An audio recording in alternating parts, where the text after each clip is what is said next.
The Society of the Spectacle by debord. Chapter 1. Separation Perfected. But for the present age, which prefers the sign to the things signified, the copy to the original, representation to reality, appearance to essence, truth is considered profane, and only illusion is sacred. Sacredness is in fact held to be enhanced in proportion as truth decreases and illusion increases, so that the highest degree of illusion comes to be seen as the highest degree of sacredness. That was a quote from Feuerbach, preface to the second edition of The Essence of Christianity. 1. In societies where modern conditions of production prevail, life is presented as an immense accumulation of spectacles. Everything that was directly lived has receded into a representation. 2. The images detached from every aspect of life merge unto a common stream in which the unity of that life can no longer be recovered. Fragmented views of reality regroup themselves into a new unity as a separate pseudo-world that can only be looked at. The specialization of images of the world has culminated in a world of autonomized images where even the deceivers are deceived. The spectacle is a concrete inversion of life, an autonomous movement of the non-living. 3. The spectacle presents itself simultaneously as society itself, as a part of society, and as a means of unification.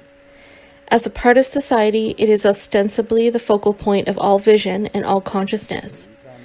But due to the very fact that this sector is separate, it is in reality the domain of delusion and false consciousness. The unification it achieves is nothing but an official language of universal separation. 4. The spectacle is not a collection of images. It is a social relation between people that is mediated by images. 5. The spectacle cannot be understood as a mere visual excess produced by mass media technologies. It is a worldview that has actually been materialized, that has become an objective reality. 6. Understood in its totality, the spectacle is both the result and the project of the present mode of production. It is not a mere supplement or decoration added to the real world. It is the heart of this real society's unreality. In all of its particular manifestations, news, propaganda, advertising, entertainment, the spectacle is the model of the prevailing way of life. It is the omnipresent affirmation of the choices that have already been made in the sphere of production and in the consumption implied by that production. In both form and content, the spectacle serves as a total justification of the conditions and goals of the existing system. The spectacle is also the constant presence of this justification, since it monopolizes the majority of the time spent outside the modern production process. 7. Separation is itself an integral part of the unity of this world, of a global social praxis split into reality and image. The social practice confronted by an autonomous spectacle is at the same time the real totality, which contains that spectacle. But the split within this totality mutilates it to the point that the spectacle seems to be its goal. The language of the spectacle consists of signs of the dominant system of production, signs which are at the same time the ultimate end products of that system. 8. The spectacle cannot be abstractly contrasted to concrete social activity. Each side of such a duality is itself divided. The spectacle that falsifies reality is nevertheless a real product of that reality, while lived reality is materially invaded by the contemplation of the spectacle and ends up absorbing it and aligning itself with it. Objective reality is present on both sides. Each of these seemingly fixed concepts has no other basis than its transformation into its opposite. Reality emerges within the spectacle, and the spectacle is real. This reciprocal alienation is the essence and support of the existing society. 9. In a world that has really been turned upside down, the true is a moment of the false. 10. The concept of the spectacle interrelates and explains a wide range of seemingly unconnected phenomena. The apparent diversities and contrasts of these phenomena stem from the social organization of appearances, whose essential nature must itself be recognized. Considered in its own terms, the spectacle is an affirmation of appearances and an identification of all human social life with appearances. But a critique that grasps the spectacle's essential character reveals it to be a visible negation of life, a negation that has taken on a visible form. 11. In order to describe the spectacle, its formation, its functions, and the forces that work against it, it is necessary to make some artificial distinctions. In analyzing the spectacle, we are obliged to a certain extent to use the spectacle's own language, in the sense that we have to operate on the methodological terrain of the society that expresses itself in the spectacle. For the spectacle is both the meaning and the agenda of our particular socio-economic formation. It is the historical moment in which we are caught. 12. The spectacle presents itself as a vast, inaccessible reality that can never be questioned. Its sole message is, what appears is good, what is good appears. The passive acceptance it demands is already effectively imposed by its monopoly of appearances, its manner of appearing without allowing any reply. 13. The tautological character of the spectacle stems from the fact that its means and ends are identical. It is the sun that never sets over the empire of modern passivity. It covers the entire surface of the globe, endlessly basking in its own glory. 14. The society based on modern industry is not accidentally or superficially spectacular. It is fundamentally spectacleist. In the spectacle, the visual reflection of the ruling economic order, goals are nothing. Development is everything. The spectacle aims at nothing other than itself. 15.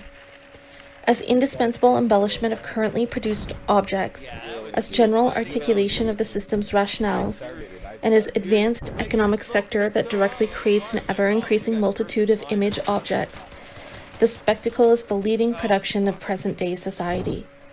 16.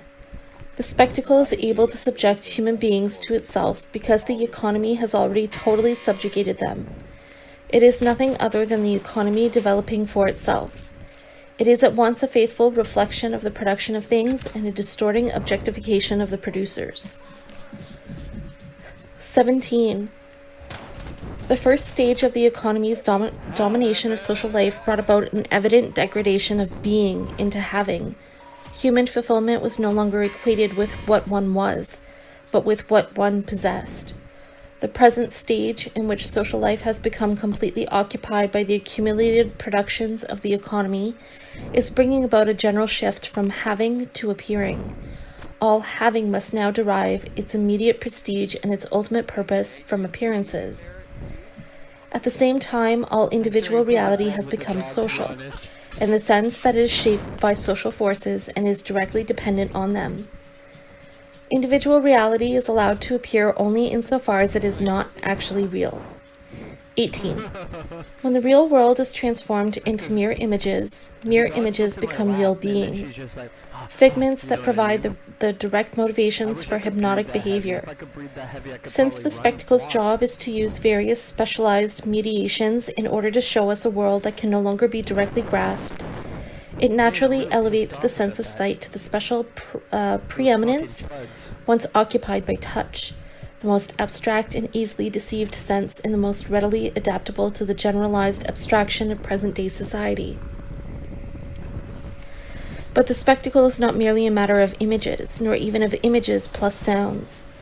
It is whatever escapes people's activity, whatever eludes their practical reconsideration and correction. It is the opposite of dialogue. Wherever representation becomes independent, the spectacle regenerates itself. 19. The spectacle inherits the weakness of the Western philosophical project, which attempted to understand activity by means of the categories of vision, and it is based on the relentless development of the particular technical rationality that grew out of that form of thought. The spectacle does not realize philosophy, it philosophizes reality, reducing everyone's concrete life to a universe of speculation. 20. Philosophy, the power of separate thought and the thought of separate power, was never by itself able to supersede theology. The spectacle is the material reconstruction of the religious illusion. Spectacular technology has not dispersed the religious mists into which human beings had projected their own alienated powers.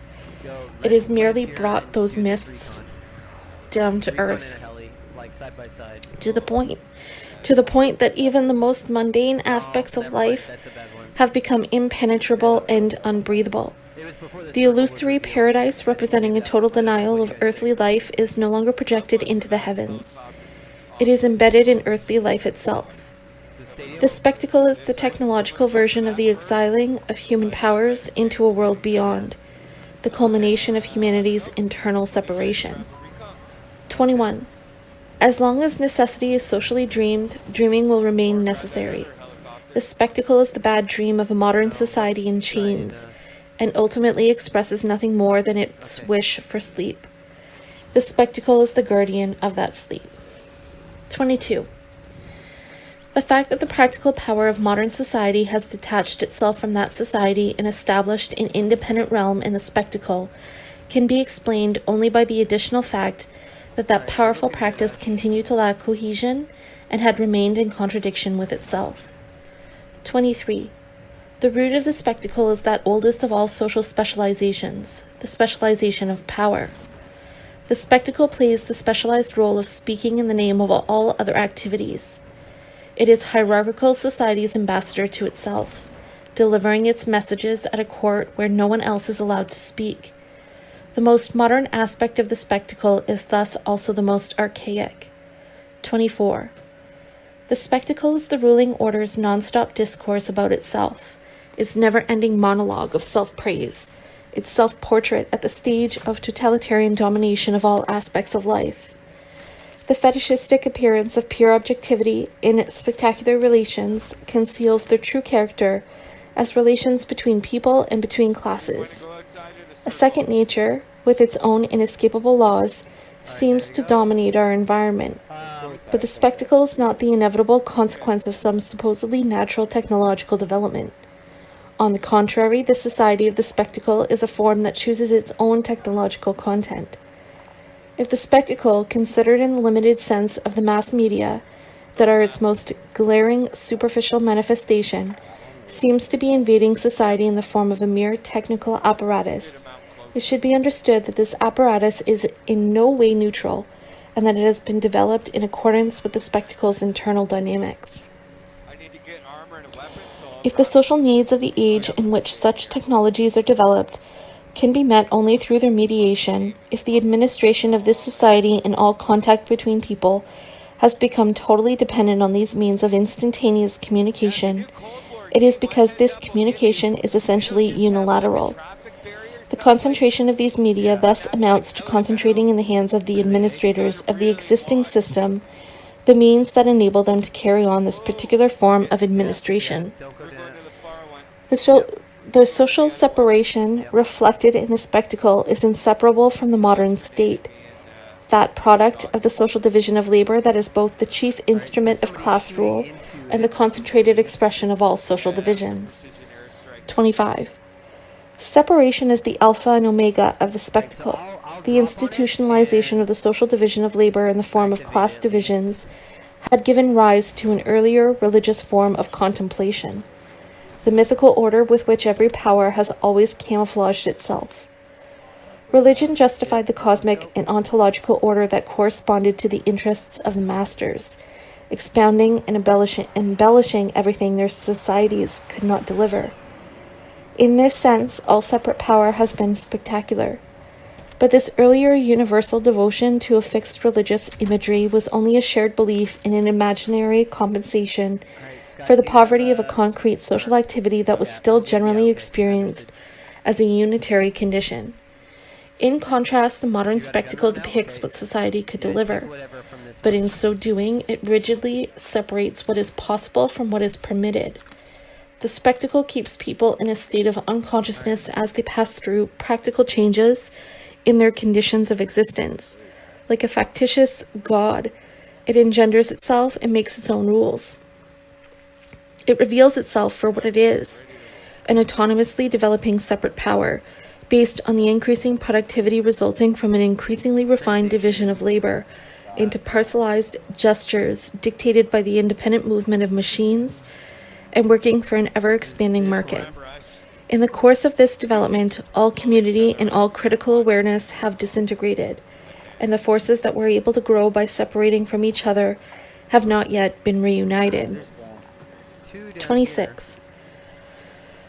The general separation of worker and product tends to eliminate any direct personal communication between the producers and any comprehensive sense of what they are producing. With the increasing accumulation of separate products and the increasing concentration of the productive process, communication and comprehension are monopolized by the managers of the system. The triumph of this separation-based economic system proletarianizes the whole world. 27. Due to the very success of this separate production of separation, the fundamental experience that in earlier societies was associated with people's primary work is in the process of being replaced, in sectors nearer the cutting edge of the system's evolution, by an identification of life with non-working time, with inactivity. But such inactivity is in no way liberated from productive activity. It remains dependent on it, in an easy and admiring submission to the requirements and consequences of the production system. It is itself one of the products of that system. There can be no freedom apart from activity, and within the spectacle, activity is nullified, all real activity having been forcibly channeled into the global construction of the spectacle. Thus, what is referred to as a liberation from work, namely the modern increase in leisure time, is neither a liberation within work itself, nor a liberation from the world shaped by this kind of work. None of the activity stolen throughout work can be regained by submitting to what that work has produced. 28. The reigning economic system is a vicious circle of isolation. Its technologies are based on isolation, and they contribute to that same isolation. From automobiles to television, the goods that the spectacular system chooses to produce also serve it as weapons for constantly reinforcing the conditions that engender lonely crowds. With ever-increasing concreteness, the spectacle recreates its own presuppositions. 29. The spectacle was born from the world's loss of unity, and the immense expansion of the modern spectacle reveals the enormity of this loss. The abstractifying of all individual labor and the general abstractness of what is produced are perfectly reflected in the spectacle, whose manner of being concrete is precisely abstraction. In the spectacle, a part of the world represents itself to the world and is superior to it. The spectacle is simply the common language of the separation. Spectators are linked solely by their one-way relationship to the very center that keeps them isolated from each other. The spectacle thus reunites the separated, but it reunites them only in their separateness. Scott, when we sit 30. down on this, I'll give you my armor, okay? The alienation of the spectator, which reinforces the contemplated objects that result from his own unconscious activity, works like this. The more he contemplates, the less he lives. The more he identifies with the dominant images of need, the less he understands his own life and his own desires. The spectacle's estrangement from the acting subject is expressed by the fact that the individual's gestures are no longer his own. They are the gestures of someone else who represents them to him. The spectator does not feel at home anywhere because the spectacle is everywhere. 31.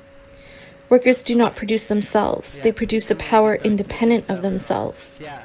The success of this production, the abundance it generates, is experienced by the producers as an abundance of dispossession. As their alienated products accumulate, all time and space become foreign to them. The spectacle is the map of this new world, a map that is identical to the territory it represents. The forces that have escaped us display themselves to us in all their power. 32. The spectacle's social function is the concrete manufacture of alienation. Economic expansion consists primarily of the expansion of this particular sector of industrial production. The growth generated by an economy developing for its own sake can be nothing other than a growth of the very alienation that was at its origin. 33. Is there only one? Though separated from what they produce, people nevertheless produce every detail of their world with ever-increasing power. They thus also find themselves increasingly separated from that world. The closer their life comes to being their own creation, the more they are excluded from that life. 34. The spectacle is capital accumulated to the point that it becomes I don't know. I images. feel like both of Chapter 2. The commodity as they're spectacle. gonna be spicy, but The commodity can be understood in its undistorted essence only when it becomes the universal well, at this category point, of it wouldn't make society sense as a to whole. camp these houses, right? Only in this context does the reification produced by commodity relations assume decisive importance, both for the objective evolution of society and for the attitudes that people adopt toward it, as it subjugates their consciousness to the forms in which this reification finds expression. As labor is increasingly rationalized and mechanized, this subjugation is reinforced by the fact that people's activity becomes less and less active and more contemplative. I have no idea. That was a quote from George Lucas, History and Class Found it. Consciousness. Sorry. 35. In the spectacle's basic practice of incorporating into itself all the fluid aspects of human activity so as to possess them in a congealed form, and of inverting living values into purely abstract values, we recognize our old enemy, Does the anybody have a commodity, trophy system? which seems at first glance so trivial and obvious, I'm yet just which is thinking about actually the so house that we complex will- and full of metaphysical shit. subtleties. 36. Okay. The fetishism of the commodity, the domination of society by imperceptible as well as perceptible things, attains its ultimate fulfillment in the spectacle, where the perceptible world is replaced by a selection of images which is projected above it, yet which at the same time succeeds in let's just making move itself in now. regarded as the We'll get perceptible Ush par back excellence. and fix all this 37. real quick. The world, at once present and absent, that the spectacle holds up to view is the world of the commodity dominating all living experience. The world of the commodity is thus shown for what it is, because its development is identical to people's arrangement from each other, or estrangement from each other, and from everything they produce. 38. The loss of quality that is so evident at every level of spectacular language, from the objects it glorifies to the behavior it regulates, stems from the basic nature of a production system that shuns reality. The commodity form reduces everything to quantitative equivalence. The quantitative is what it develops, and it can develop only within the quantitative. 39. Despite the fact that this development excludes the qualitative, it is itself subject to qualitative change. The spectacle reflects the fact that this development has crossed the threshold of its own abundance. Although this qualitative change has so far taken place only partially in a few local areas, it is already implicit at the universal level that was the commodity's original standard, a standard that the commodity has lived up to by turning the whole planet into a single world market. 40. The development of productive forces has been the unconscious history that has actually created and altered the living condition of human groups, the conditions enabling them to survive and the expansion of those conditions. It has been the economic basis of all human undertakings. There's a bunch of stuff on Within the roof of natural the building you're in. economies, the emergence of a commodity sector represented a surplus survival. Commodity production, which implies the exchange of varied products between independent producers, tended for a long time to retain its small-scale craft aspects, relegated as it was to a marginal economic role where its quantitative reality was still hidden. But wherever it encountered the social conditions of large-scale commerce and capital accumulation, it took total control of the economy. The entire economy then transformed human labor itself into a commodity, into wage labor, and ultimately produced a level of abundance sufficient to solve the initial problem of survival, but only in such a way that the same problem is continually regenerated at a higher level. Economic growth has liberated societies from the natural pressures that force them into an immediate struggle for survival, but they have not yet been liberated from their liberator. The commodity's independence has spread to the entire economy. It now dominates. Alright, This economy has transformed the world, but it has merely transformed it into a world dominated by the economy. The pseudo-nature within which human labor has become alienated demands that such labor remain forever in its service. And since this demand is formulated by and answerable only to itself, it in fact ends up channeling all socially permitted projects and endeavors into its own reinforcement. The abundance of commodities, that is, the abundance of commodity relations, amounts to nothing more than an augmented survival. 41. As long as the economy's role as material basis of social life was neither noticed nor understood, remaining unknown precisely because it was so familiar, the commodity's dominion over the economy was exerted in a covert manner. In societies where actual commodities were few and far between, money was the apparent master, serving as plenipotentiary representative of the greater power that remained unknown. With the Industrial Revolution's manufactural division of labor and mass production for a global market, the commodity finally became fully visible as a power that was colonizing all social life. It was at that point that political economy established itself as the dominant science, and as the science of domination.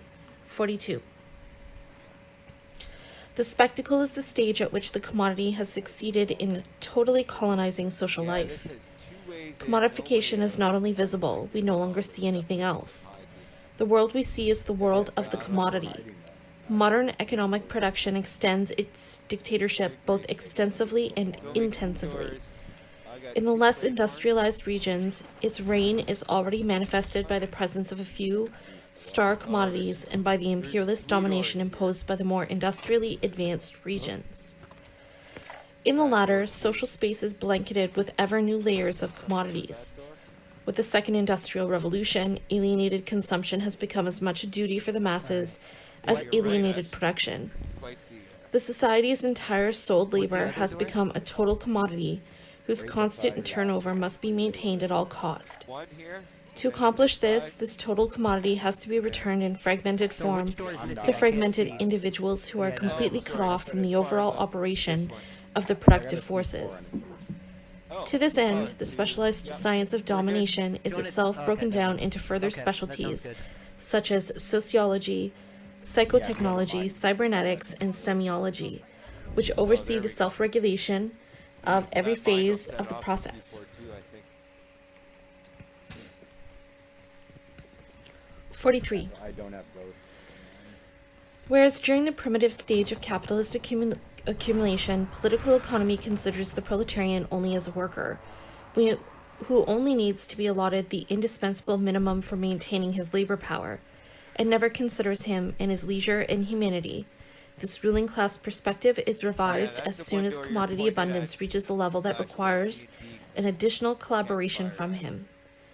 Once his workday is over, the worker is suddenly redeemed from the total contempt toward him that is clearly implied by every aspect of the organization and surveillance of production, and finds himself seemingly treated like a grown-up, with a great show of politeness in his new role as a consumer.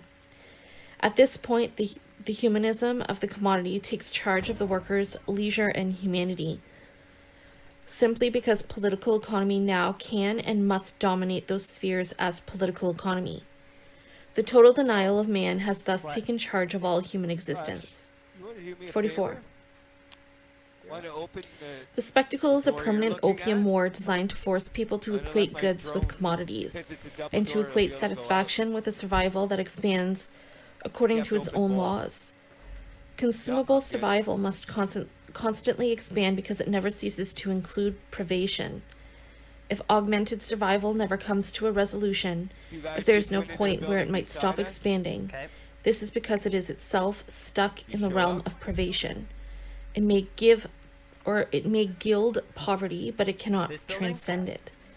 45. Automation, which is both the most advanced sector of modern industry and the epitome of its practice, obliges the commodity system to resolve the following contradiction. The technological developments that objectively tend to eliminate work must at the same time preserve labor as a commodity, because labor is the only creator of commodities. The only way to prevent automation or any other less extreme method of increasing labor productivity from reducing society's total necessary labor time is to create new jobs.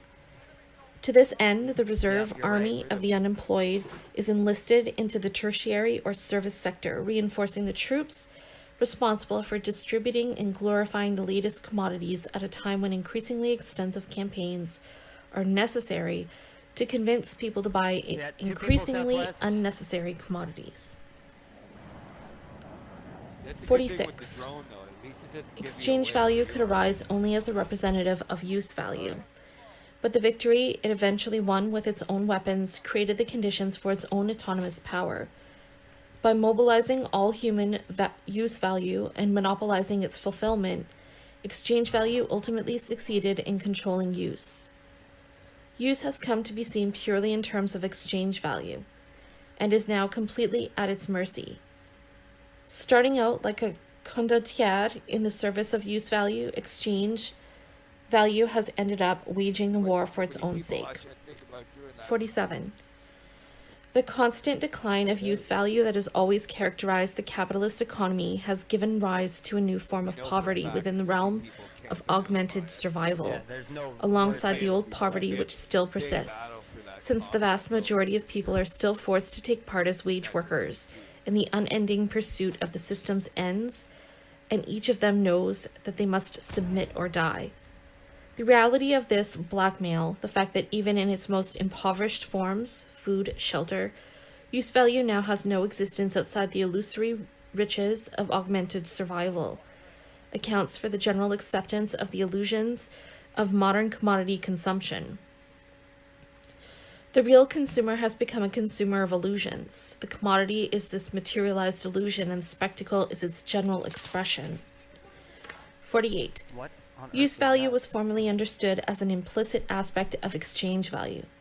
Now, however, within the upside-down world of the spectacle, use value must be explicitly proclaimed, both because its actual reality has been eroded by the overdeveloped commodity economy, and because it serves as a necessary pseudo-justification of a counterfeit life. 49. The spectacle is the flip side of money. It too is an abstract general equivalent of all commodities. But whereas money has dominated society as the representation of universal equivalence, the exchangeability of different goods whose uses remain uncomparable, the spectacle is the modern complement of money, a representation of the commodity world as a whole, which serves as a general equivalent for what the entire society can be and can do.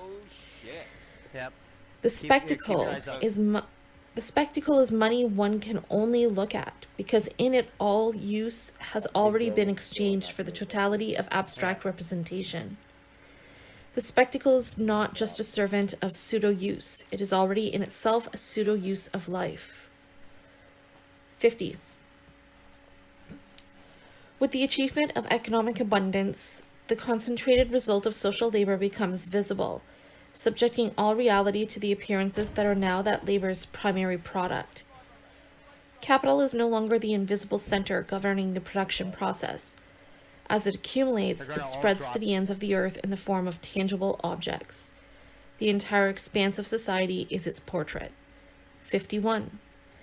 The economy's triumph as an independent power at the same time spells its own doom, because the forces it has unleashed have eliminated the economic necessity that was the unchanging basis of earlier societies. Replacing that necessity with a necessity for boundless economic development can only mean replacing the satisfaction of primary human needs, now scarcely met, with an incessant fabrication of pseudo-needs, all of which ultimately come down to the single pseudo-need of maintaining the reign of the autonomous economy.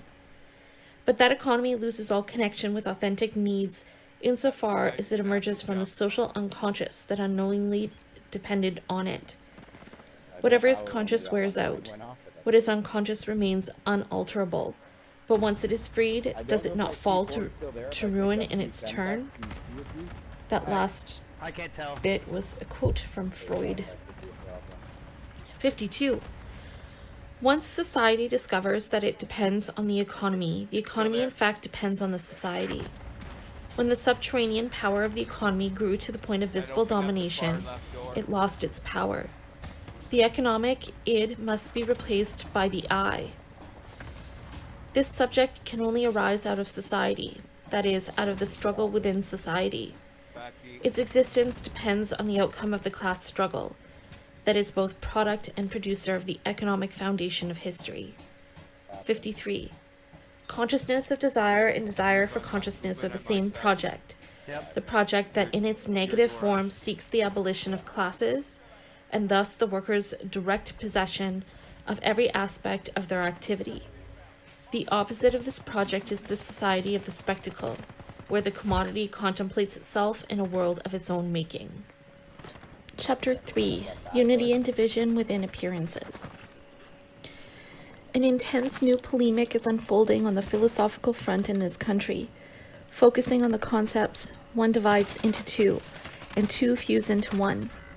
This debate is a struggle between those who are for and those who are against the materialist dialectic, a struggle between two conceptions of the world, the proletarian conception and the bourgeois conception.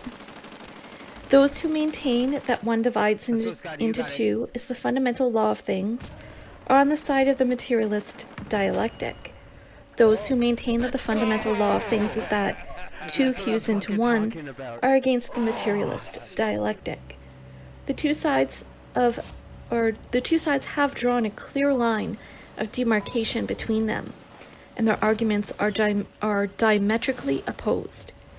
This polemic is a reflection on the ideological level of the acute and complex class struggle taking place in China and in the world. That was a quotation from Red Flag Beijing. 54. The spectacle, like modern society itself, is at once united and divided. The unity of each is based on violent divisions. But when this contradiction emerges in the spectacle, it is itself contradicted by a reversal of its meaning. The division it presents is unitary, while the unity it presents is divided. 55. Although the struggles between different powers for control of the same socio-economic system are officially presented as fundamental antagonisms, they actually reflect that system's fundamental unity, both internationally and within each nation. 56. The sham spectacular struggles between rival forms of separate power are at the same time real, in that they reflect the system's uneven and conflictual development, and the more or less contradictory interests of the classes or sections of classes that accept that system and strive to carve out a role for themselves within it. Just as the development of the most advanced economies involves clashes between different priorities, totalitarian state bureaucratic forms of economic management and countries under colonialism or semi-colonialism also exhibit highly divergent types of production and power. By invoking any number of different criteria, the spectacle can present these oppositions as totally distinct social systems. But in reality, they are nothing but particular sectors whose fundamental essence lies in the global system that contains them, the single movement that has turned the whole planet into its field of operation, capitalism. 57. The society that bears the spectacle does not dominate underdeveloped regions solely by its economic hegemony. It also dominates them as the society of the spectacle. Even where the material base is still absent, modern society has already used the spectacle to invade the social surface of every continent.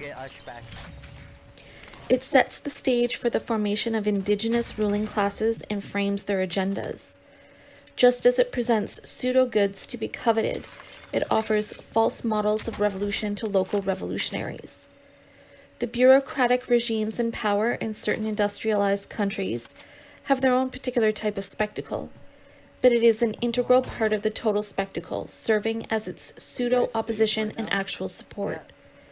Even if local manifestations of the spectacle include certain totalitarian specializations of social communication and control, from the standpoint of the overall functioning of the system, those specializations are simply playing their allotted role within a global division of spectacular tasks.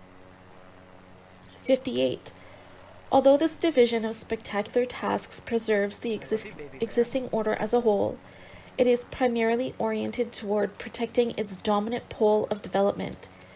The spectacle is rooted in the economy of abundance, and the products of that economy ultimately tend to dominate the spectacular market and override the ideological or police state protectionist barriers set up by local spectacles with pretensions of independence.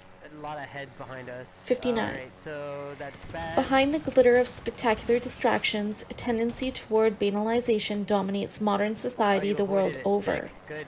Even where the more advanced forms of commodity consumption have seemingly multiplied the variety of roles and objects to choose from. The vestiges of religion and of the family, the latter is still the primary mechanism for transferring class power from one generation to the next, along with the vestiges of moral repression imposed by those two institutions, can be blended with ostentatious pretensions of worldly gratification, precisely because life in this particular world remains repressive and offers nothing but pseudo-gratifications.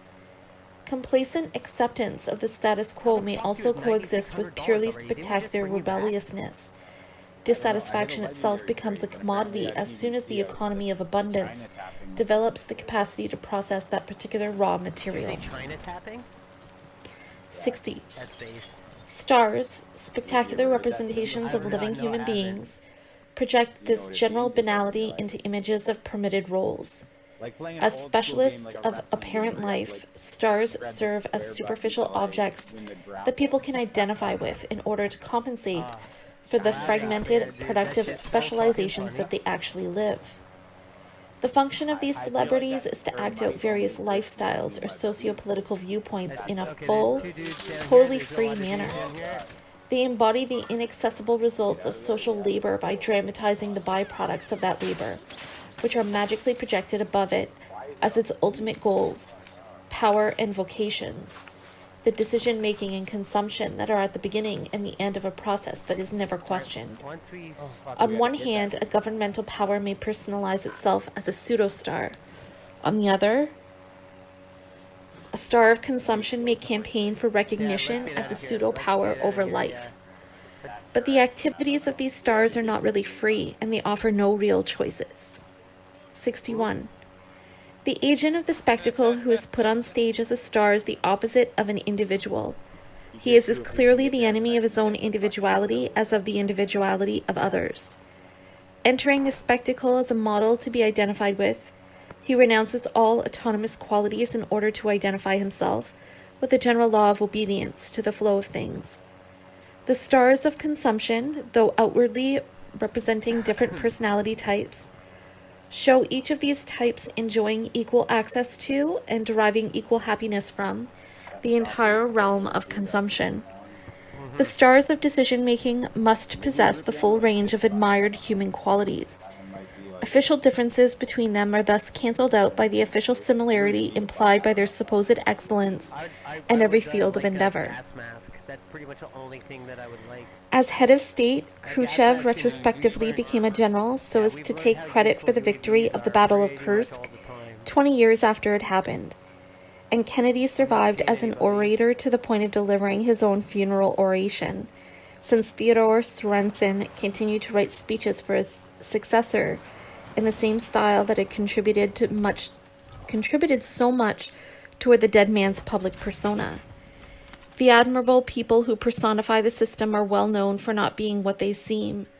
They attain greatness by stooping below the reality of the most insignificant individual life, and everyone knows it. 62. The false choices offered by spectacular abundance, choices based on the juxtaposition of competing yet mutually reinforcing spectacles, and of distinct yet interconnected roles, signified and embodied primarily by objects, develop into struggles between illusory qualities designed to generate fervent allegiance to quantitative trivialities. Fallacious archaic oppositions are revived, regionalisms and racisms, which serve to endow mundane rankings in the hierarchies of consumption with a magical ontological superiority, and sub-playful enthusiasms are aroused by an endless succession of farcical competitions from sports to elections. Wherever abundant consumption is established, one particular spectacular opposition is always in the forefront of illusory roles, the antagonism between youth and adults. But real adults, people who are masters of their own lives, are in fact nowhere to be found, and a youthful transformation of what exists is in no way characteristic of those who are now young. It is present solely in the economic system and the dynamism of capitalism. It is things that rule and that are young, vying with each other and constantly replacing each other. 63. Spectacular oppositions conceal the unity of poverty. If different forms of the same alienation struggle against each other in the guise of irreconcilable antagonisms, this is because they are all based on real contradictions that are repressed. The spectacle exists in a concentrated form or a diffuse form, depending on the requirements of the particular stage of poverty it denies and supports. In both cases, it is nothing more than an image of happy harmony surrounded by desolation and horror at the calm center of misery. 64. The concentrated spectacle is primarily associated with bureaucratic capitalism, though it may also be imported as a technique for reinforcing state power in more backward, mixed economies, or even adopted by advanced capitalism during certain moments of crisis. Bureaucratic property is itself concentrated, in that the individual bureaucrat takes part in the ownership of the entire economy only through his membership in the community of bureaucrats. And since commodity production is less developed under bureaucratic capitalism, it too takes on a concentrated form. The commodity the bureaucracy appropriates is the total social labor, and what it sells back to the society is that society's wholesale survival. The dictatorship of the bureaucratic economy cannot leave the exploited masses any significant margin of choice, because it has had to make all the choices itself, and any choice made independently of it, whether regarding food or music or anything else, thus amounts to a declaration of war against it. This dictatorship must be enforced by permanent violence. Its spectacle imposes an image of the good which subsumes everything that officially exists, an image which is usually concentrated in a single individual, the guarantor of the system's totalitarian cohesion. Everyone must magically identify with this absolute star or disappear. This master of everyone else's non-consumption is the heroic image that disguises the absolute exploitation entailed by the system of primitive accumulation accelerated by terror. If the entire Chinese population has to study Mao to the point of identifying with Mao, this is because there is nothing else they can be. The concentrated spectacle implies a police state. 65. The diffuse spectacle is associated with commodity abundance, with the undisturbed development of modern capitalism. Here, each individual commodity is justified in the name of the grandeur of the total commodity production, of which the spectacle is a laudatory catalogue. Irreconcilable claims jockey for position on the stage of the affluent economy's unified spectacle, and different star commodities simultaneously promote conflicting social policies. The automobile spectacle, for example, strives for a perfect traffic flow entailing the destruction of old urban districts, while the city spectacle needs to preserve those districts as tourist attractions.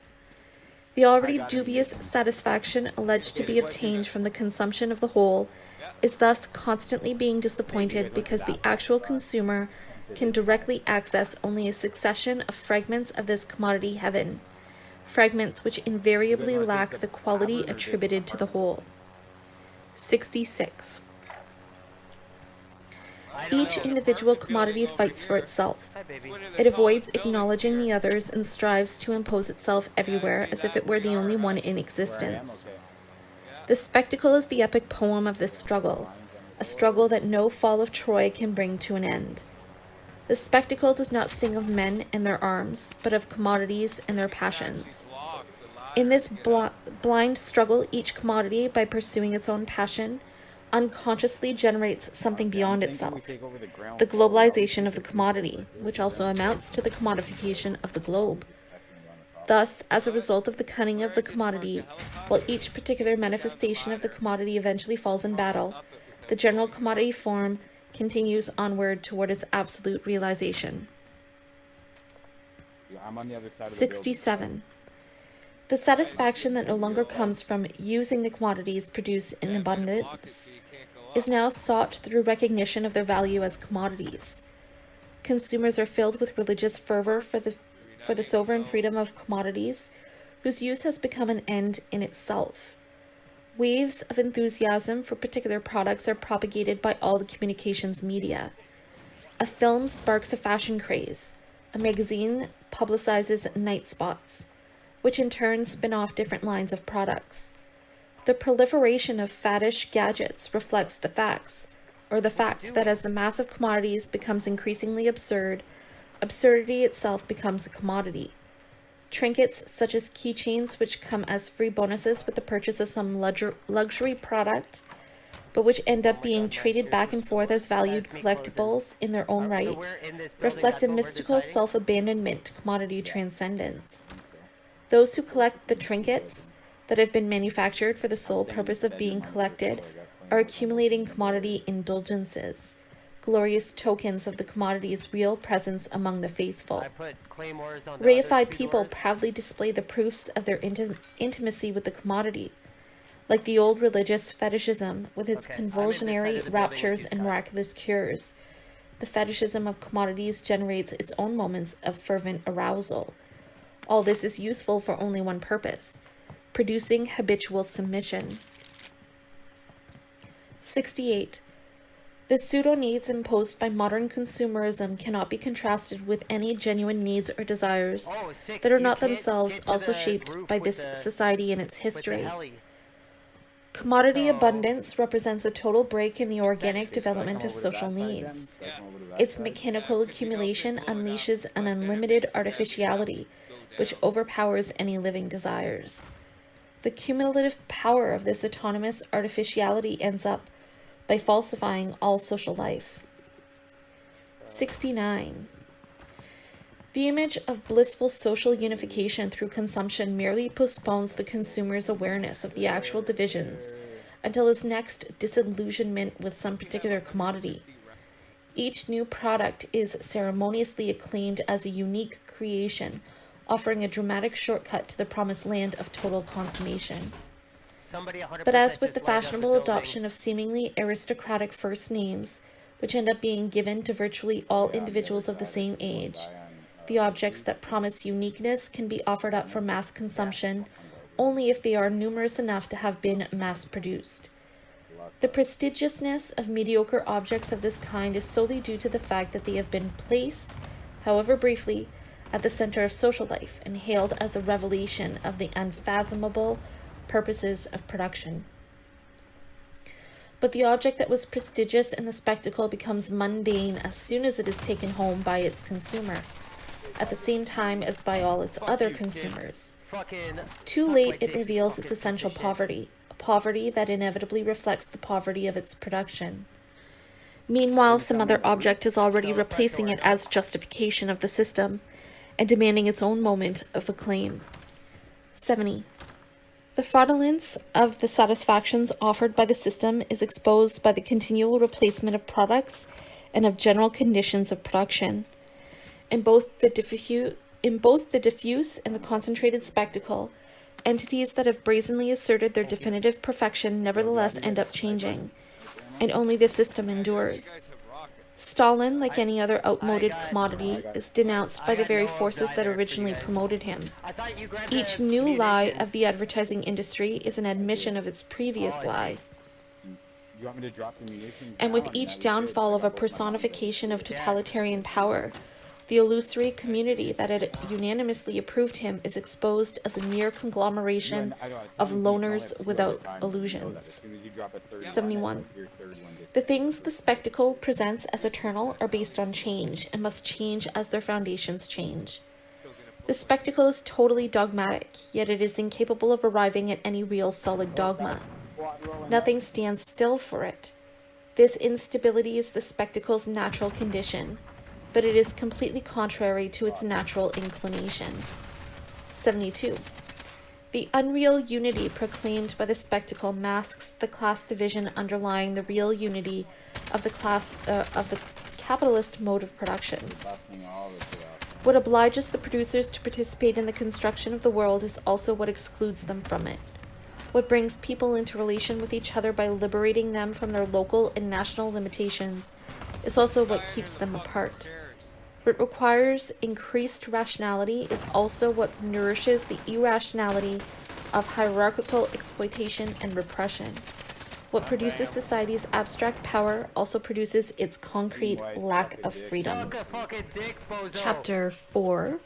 The Proletariat as Subject and Representation. Equal right to all the goods and pleasures of this world, the destruction of all authority, the negation of all moral restraints. In the final analysis, these are the aims behind the March 18th insurrection and the charter of the fearsome organization that furnished it with an army.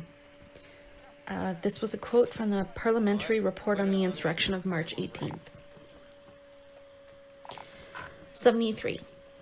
The real movement that transforms existing conditions has been the dominant social force since the bourgeoisie's victory within the economic sphere. And this dominance became visible once that victory was translated onto the political plane. Scott, were you asking The for, development of productive launcher forces ammo? shattered the old production relations, and all static order crumbled into dust. Everything that was absolute became historical. 74. When people are thrust into history and forced to take part in the work and struggles that constitute history, they find themselves obliged to view their relationships in a clear and disabused manner. This history has no object distinct from what it creates from out of itself, although the final, unconscious, metaphysical vision of the historical era considered the productive progression through which history had unfolded as itself the object of history. As for the subject of history, it can be nothing other than the self-production of the living people becoming masters and possessors of their own historical world and of their own fully conscious adventures. 75. That's what that truck is doing. The class struggles of the long era of revolutions initiated by the rise of the bourgeoisie have developed in tandem with the dialectical thought of history. The thought which is no longer content to seek the meaning of what exists, but which strives to comprehend the dissolution of everything that exists, and in this process breaks down every separation. 76. For Hegel, the point was no longer to interpret the world, but to interpret the transformation of the world. But because he limited himself to merely interpreting that transformation, Hegel only represents the philosophical culmination of philosophy. He seeks to understand a world that develops by itself. This historical thought is still a consciousness that always arrives too late, a consciousness that can only formulate retrospective justifications of what has already happened. It has thus gone beyond separation only in thought.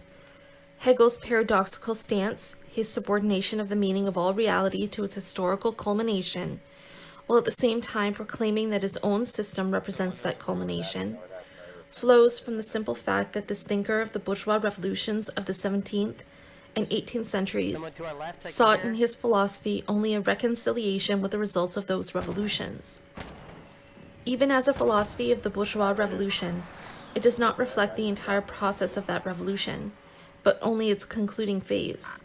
It is thus a philosophy not of the revolution, but of the You guys did restoration. 5.1. That last little bit was a quote from Karl Korsch. Hegel performed the task of the philosopher, the glorification of existing conditions, for the last time. But already what existed for him could be nothing less than the entire movement of history. Since he nevertheless maintained the external position of thought, this externality could be masked only by identifying that thought with a pre-existing project of the spirit, of that absolute heroic force which has done what it willed and willed what it has I'm done, in the middle for and it. whose ultimate goal coincides with the present. Philosophy, in the process of being superseded by historical thought, has thus arrived at the point where it can glorify its world only by denying it, since in order to speak it must presuppose that the total history to which it has relegated everything has already come to an end, and that the only tribunal where truth could be judged is closed. 77. When the proletariat demonstrates through its own actions that this historical thought has not been forgotten, its refutation of that thought's conclusion is at the same time a confirmation of its method. 78.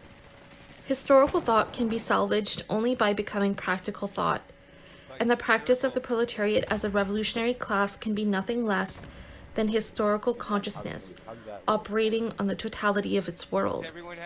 All the theoretical currents of the revolutionary working class movement, Stirner and Bakunin as well as Marx, grew out of a critical confrontation with Hegelian thought. 79. The inseparability of Marx's theory from the Hegelian method is itself inseparable from that theory's revolutionary nature, that is, from its truth. It is in this regard that this initial relation has generally been ignored or misunderstood, or even denounced as the weak point of what became felicitously transformed Suck my into a dick, you doctrine, fucking idiot. Marxism. Bernstein implicitly revealed this connection between the dialectical method and historical partisanship when in his book Evolutionary Socialism he deplored the 1847 manifesto's unscientific predictions of imminent proletarian revolution in Germany.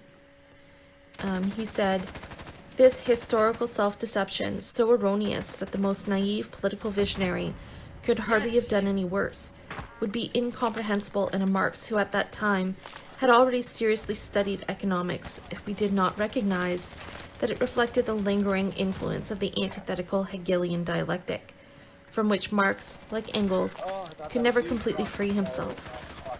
In those times of general effervescence, There we go. this influence was all the more fatal to him." Let's fucking go. 80.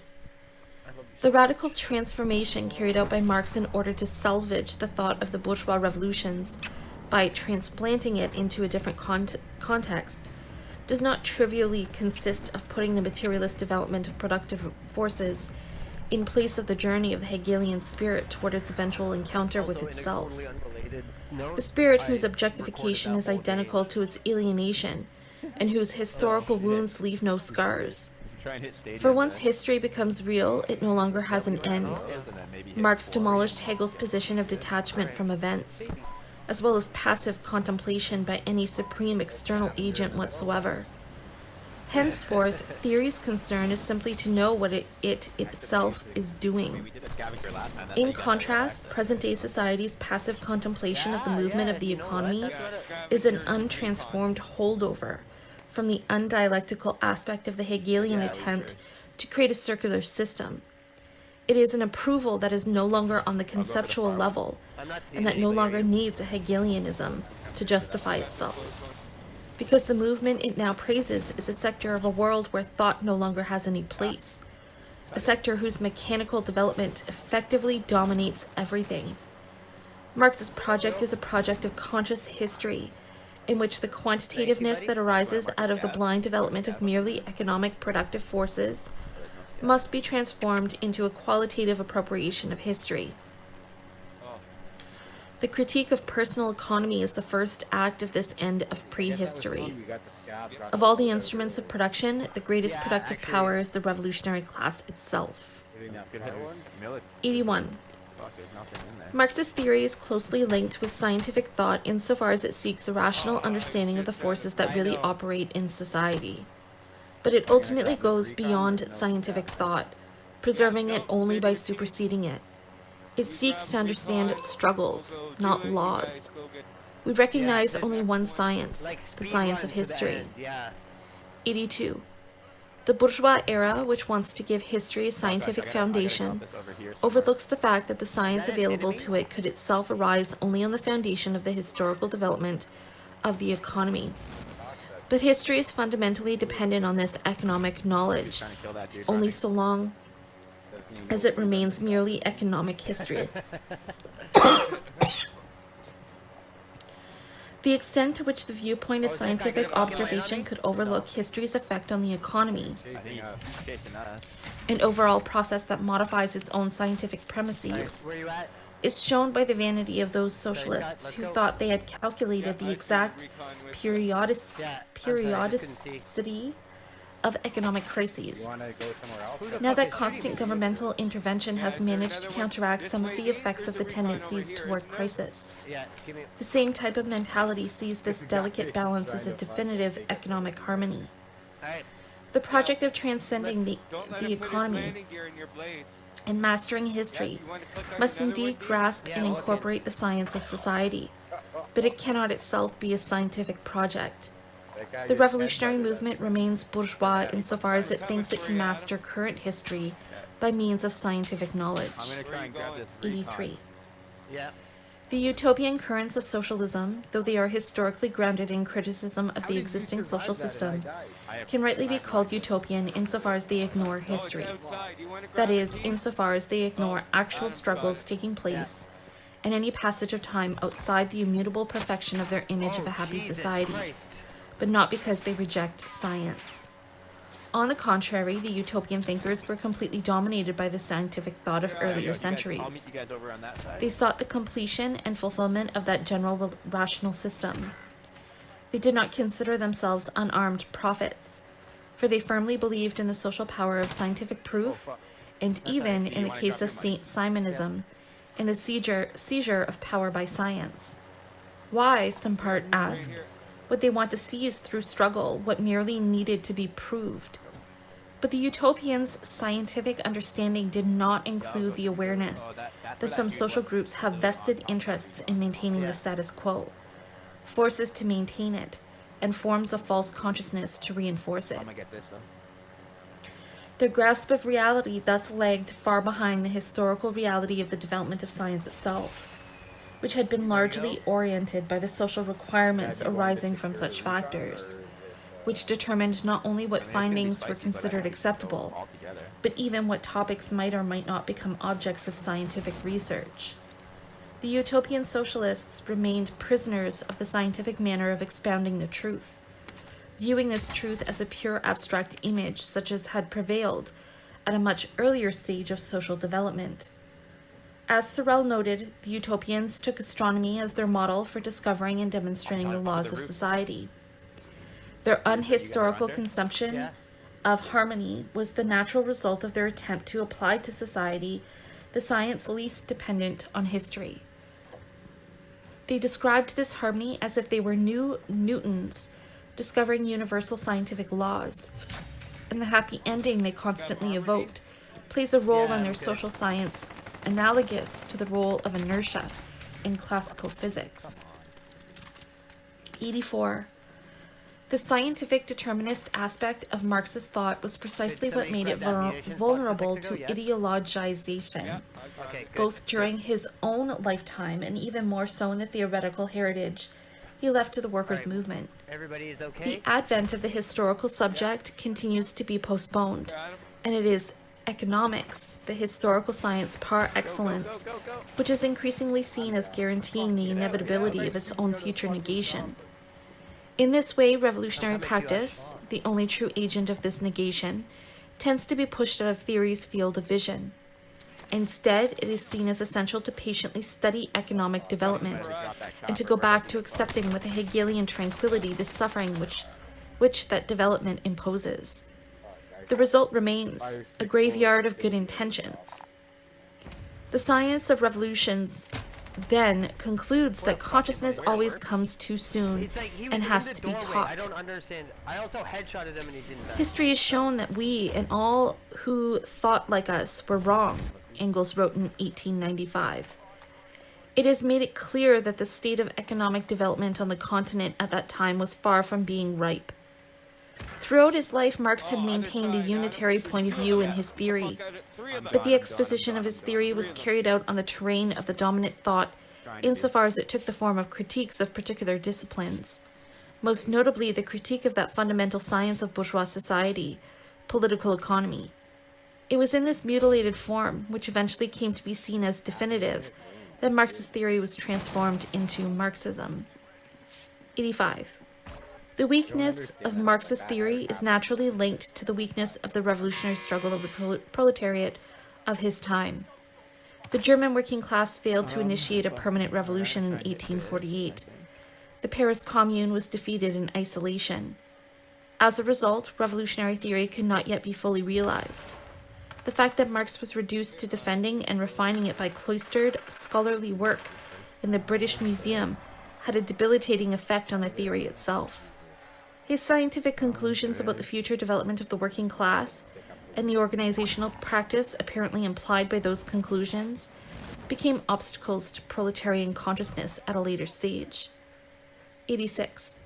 The theoretical shortcomings of the scientific defense of proletarian revolution, both in its content and in its form of exposition, all ultimately result from identifying the proletariat with the bourgeoisie with respect to the revolutionary seizure of power. 87. As early as the Communist Manifesto, Marx's effort to demonstrate the scientific legitimacy of proletarian power by citing a repetitive sequence of precedents led him to oversimplify his historical analysis into a linear model of the development of modes of production, in which class struggles invariably resulted either in a revolutionary transformation of the entire society or in the mutual ruin of the contending classes. The plain facts of history, however, are that the Asiatic mode of production, as Marx himself acknowledged elsewhere, maintained its immobility despite all its class conflicts, that no serf uprising ever overthrew the feudal lords, and that none of the slave revolts in the ancient world ended the rule of the free men. The linear schema loses sight of the fact that the bourgeoisie is the only revolutionary class that has ever won, and that it is also the only class for which the development of the economy was both the cause and the consequence of its taking control of society. The same oversimplification led Marx to neglect the economic role of the state and the management of class society. If the rising bourgeoisie seemed to liberate the economy from the state, this was true only to the extent that the previous state was an instrument of class oppression within a static economy. The bourgeoisie originally developed its independent economic power during the medieval period, when the state had been weakened and feudalism was breaking up the stable equilibrium between different powers. In contrast, the modern state, which began to support the bourgeoisie's development through its mercantilist policies, and which developed into the bourgeoisie's own state during the laissez-faire era, was eventually to emerge as a central power in the planned management of the economic process. Marx was nevertheless able to describe the Bonapartist prototype of modern statist bureaucracy, the fusion of capital and state to create a national power of capital over labor, a public force designed to maintain social servitude, a form of social order in which the bourgeoisie renounces all historical life apart from what has been reduced to the economic history of things, and would like to be condemned to the same political nullity as all the other classes. The socio-political foundations of the modern spectacle are already discernible here, and this result negatively implies that the proletariat is the only pretender to historical life. 88. The only two classes that really correspond to Marx's theory, the two pure classes that the entire analysis of capital brings to the fore, are the bourgeoisie and the proletariat. These are also the only two revolutionary classes in history, but operating under different conditions. The bourgeois revolution has been accomplished. The proletarian revolution is a yet unrealized project, born on the foundation of the earlier revolution, but differing from it qualitatively. I never think I about never this. use If one overlooks the originality of the historical role of the bourgeoisie, one also tends to overlook the specific originality of the proletarian project, which can achieve nothing unless it carries its own banners and recognizes the immensity of its tasks. The bourgeoisie came to power because it was the class of the developing economy. The proletariat cannot embody its own new form of power except by becoming a class of consciousness. The growth of productive forces will not in itself guarantee the emergence of such a power, not even indirectly by way of the increasing dispossession which that growth entails. Nor can a Jacobin-style seizure of the state be a means to this end. The proletariat cannot make use of any ideology designed to disguise partial goals as general goals, because the proletariat cannot preserve any partial reality that is truly its own. 89. If Marx, during a certain period of his participation in the proletarian struggle, put too great an emphasis on scientific prediction, to the point of creating the intellectual basis for the illusions of economism, it is clear that he himself did not succumb to those illusions. In a well-known letter of December 7th, 1867, accompanying an article reviewing Capital which he himself had written, but which he wanted Engels to present to the press as the work of an adversary, Marx clearly indicated the limits of his own science. The author's subjective tendency, imposed on him perhaps by his political position and his past, namely the manner in which he presents to himself and to others the ultimate outcome of the present movement, of the present social process, has no connection with his actual analysis. By thus disparaging the tendentious conclusions of his own objective analysis, and by the irony of the perhaps with reference to the extra scientific choices supposedly imposed on him, Marx implicitly revealed the methodological key to fusing the two aspects. Oh, it actually is. 90. The fusion of knowledge and action must be effected within the historical struggle itself, in such a way that each depends on the other for its validation. The proletarian class is formed into a subject in its process of organizing revolutionary struggles, and in its reorganization of society at the moment of revolution. This is where the practical conditions of consciousness must exist, conditions in which the theory of praxis is confirmed by becoming practical theory. But this crucial question of organization was virtually ignored by revolutionary theory during the period when the workers' movement was first taking shape. The very period when that theory still possessed the unitary character it had inherited from historical thought, and which it had rightly vowed to develop into a unitary historical practice. Yeah, just use it right now. Instead, the organizational question became the weakest aspect of radical theory, a confused terrain lending itself to the revival of hierarchical and statist tactics borrowed from the bourgeois revolution. The forms of organization of the workers' movement that were developed on the basis of this theoretical negligence tended in turn to inhibit the maintenance of a unitary theory by breaking it up into various specialized and fragmented disciplines. Can you please? This ideologically alienated theory was then no longer able to recognize the practical verifications of the unitary historical thought it had betrayed, when such verifications emerged in spontaneous working class struggles. Instead, it contributed toward repressing every manifestation and memory of them. Yet those historical forms that took shape in struggle were precisely the practical terrain that was needed in order to validate the theory. They were what the theory needed, yet that need had not been formulated theoretically.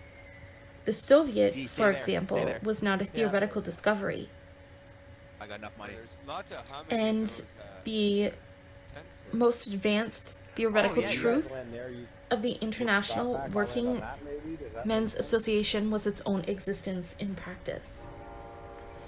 91. There we go. Okay. The First International's initial successes enabled it to free itself from the confused influences of the dominant ideology that had survived within it. But the defeat and repression that it soon encountered brought to the surface a conflict between two different conceptions of proletarian revolution, each of which contained an authoritarian dimension that amounted to abandoning the conscious self-emancipation of the working class. The feud between the Marxists and the Bakuninists, which eventually became irreconcilable, actually centered on two different issues: the question of power in a future revolutionary society and the question of the organization of the current movement. And each of the adversaries reversed their position when they went from one aspect to the other. Bakunin denounced the illusion that classes could be abolished by means of an authoritarian implementation of state power, warning that this would lead to the formation of a new bureaucratic ruling class and to the dictatorship of the most knowledgeable, or of those reputed to be such. Marx, who believed that the concomitant maturation of economic contradictions and of the workers' education and democracy would reduce the role of a proletarian state to a brief phase needed to legitimize the new social relations brought into being by objective factors, denounced Bakunin and his supporters as an authoritarian conspiratorial elite who were deliberately placing themselves above the international with the harebrained scheme of imposing on society an irresponsible dictatorship of the most revolutionary, or of those who would designate themselves as such. Bakunin did in fact recruit followers on such a basis. In the midst of the popular tempest, we must be the invisible pilots guiding the revolution, not through any kind of overt power, but through the collective dictatorship of our alliance, a dictatorship without any insignia or titles or official status, yet all the more powerful because it will have none of the appearances of power. Thus, two ideologies of working-class revolution opposed each other, each containing a partially true critique, but each losing the unity of historical thought and setting itself up as an ideological authority. Powerful organizations such as German Social Democracy and the Iberian Anarchist Federation faithfully served one or the other of these ideologies, and everywhere the result was very different from what had been sought. 92. The fact that anarchists have seen the goal of proletarian revolution as immediately present represents both the strength and the weakness of collectivist anarchist struggles, the only forms of anarchism that can be taken seriously. The pretensions of the individualist forms of anarchism have always been ludicrous. From the historical thought of modern class struggles, collectivist anarchism retains only the conclusion, and its constant harping on this conclusion is accompanied by a deliberate indifference to any consideration of methods. Its critique of political struggle has thus remained abstract, while its commitment to economic struggle has been channeled toward the mirage of a definitive solution that will supposedly be achieved by a single blow on this terrain, on the day of the general strike or the insurrection. The anarchists strive to realize an ideal. Anarchism is still an ideological negation of the state and of class society, the very social conditions which in their turn foster separate ideologies. It is the ideology of pure freedom, an ideology that puts everything on the same level and eliminates any conception of historical evil. This fusion of all partial demands into a single all-encompassing demand has given anarchism the merit of representing the rejection of existing conditions in the name of the whole of life, rather than from the standpoint of some particular critical specialization. But the fact that this fusion has been envisaged only in the absolute, in accordance with individual whim and in advance of any practical actualization, has doomed anarchism to an all too obvious incoherence.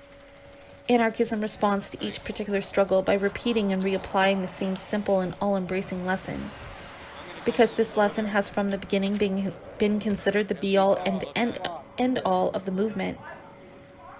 This is reflected in Bakunin's 1873 letter of resignation from the Jura Federation. During the past 9 years, the International has developed more than enough ideas to save the world. If ideas alone could save it, and I challenge anyone to come up with a new one.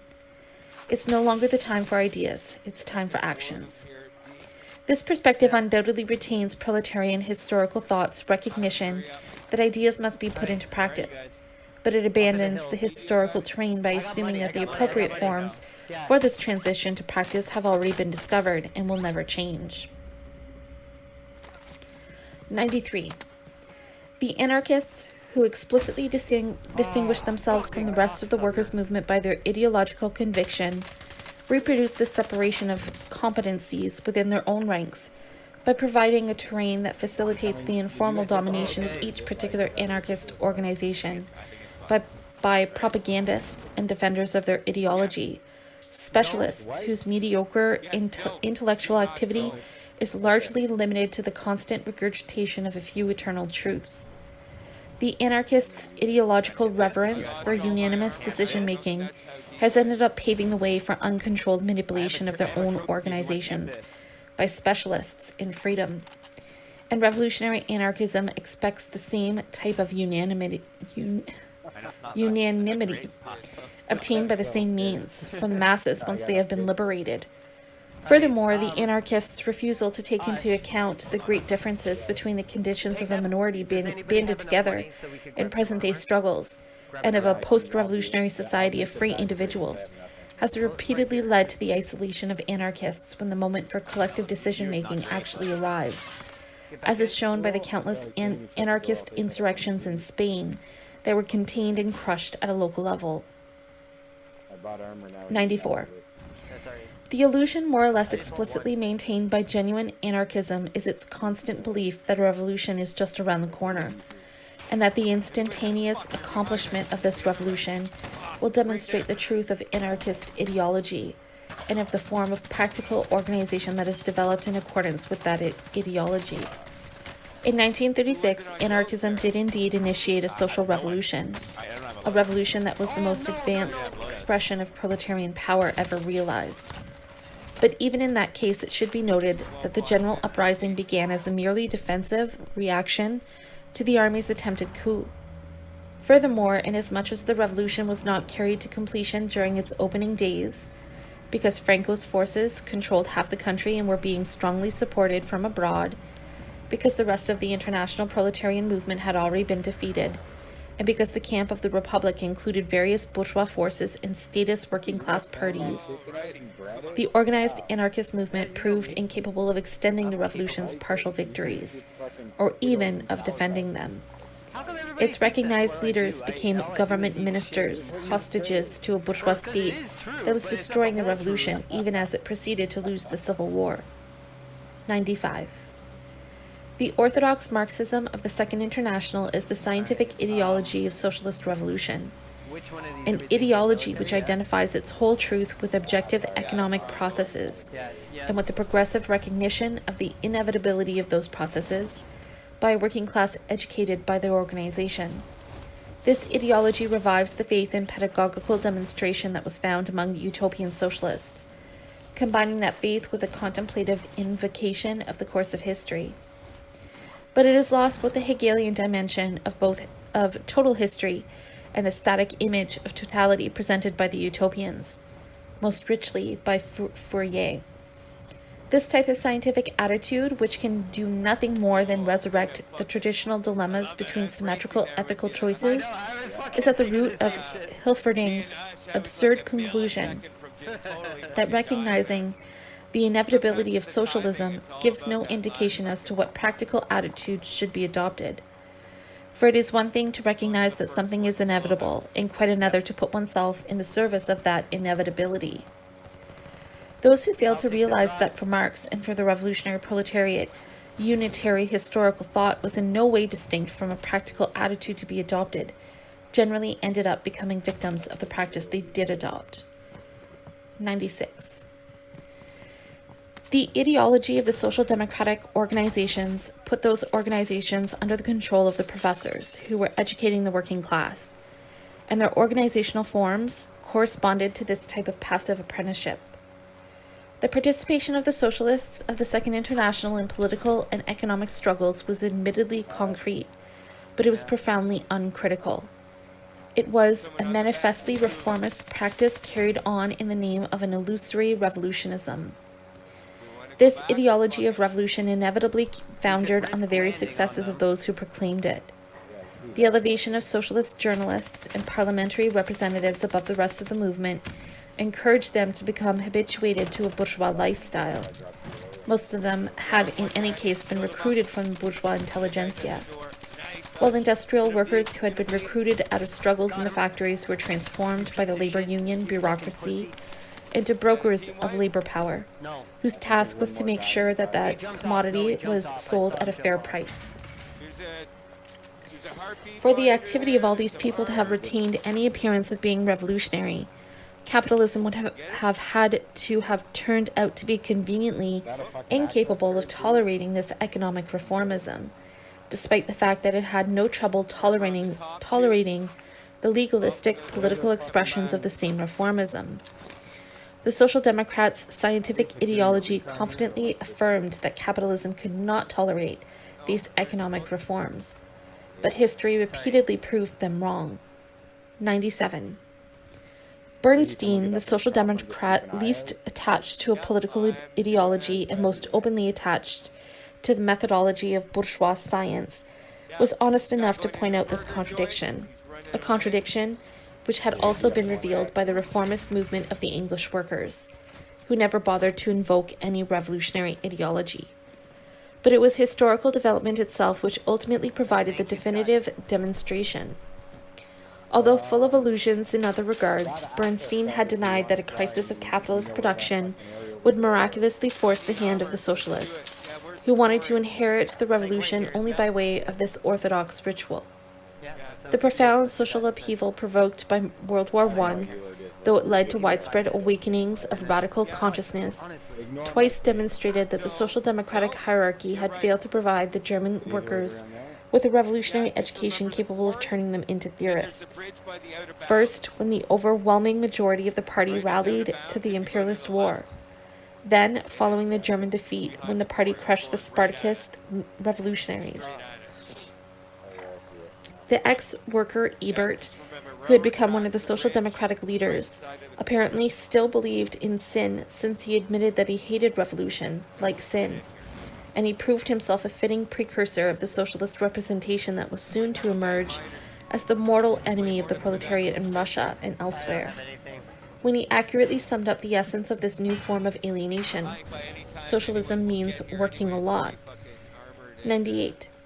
As a Marxist thinker, Lenin was simply a faithful and consistent Trotskyist who applied the revolutionary ideology of orthodox Marxism within the conditions existing in Russia, conditions which did not lend themselves to the reformist practice carried on elsewhere by the Second International. The Bolshevik practice of directing the proletariat from outside by means of a disciplined underground party under the control of intellectuals who had become professional revolutionaries became a new profession, a profession that refused to negotiate or compromise with any of the professional ruling strata of capitalist society.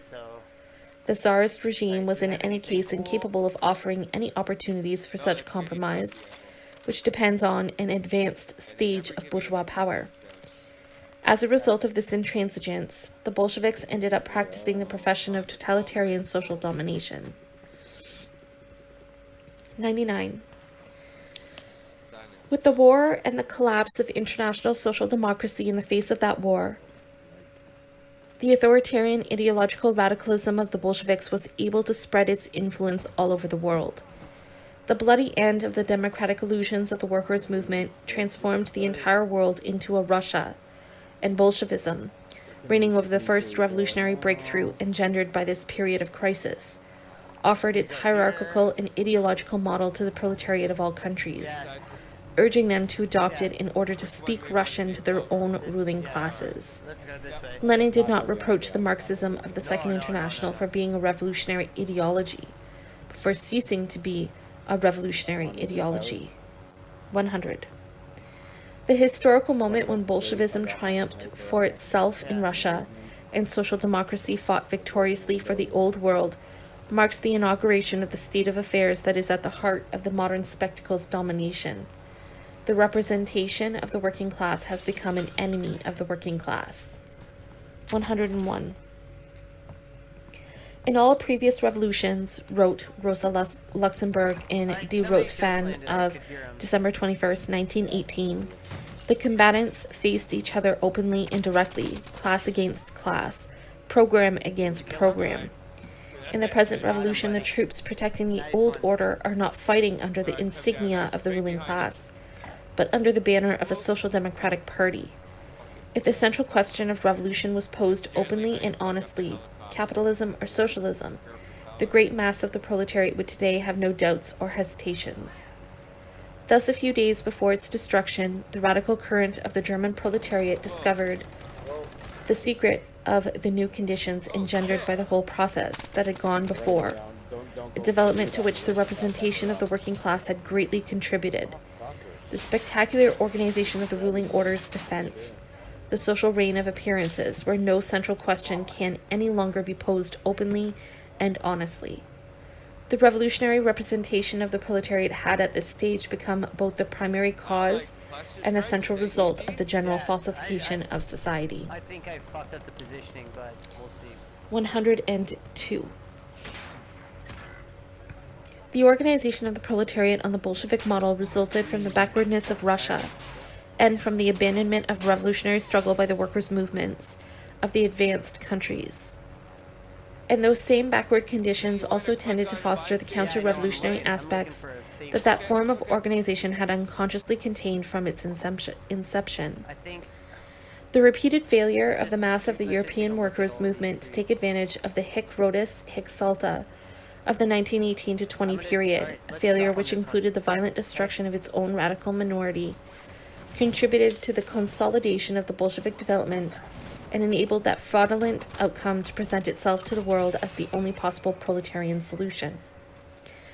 By seizing a state monopoly as sole representative and defender of working class power, the Bolshevik Party justified itself and became what it already was, the party of the owners of the proletariat, a party ownership that essentially eliminated earlier forms of property. no.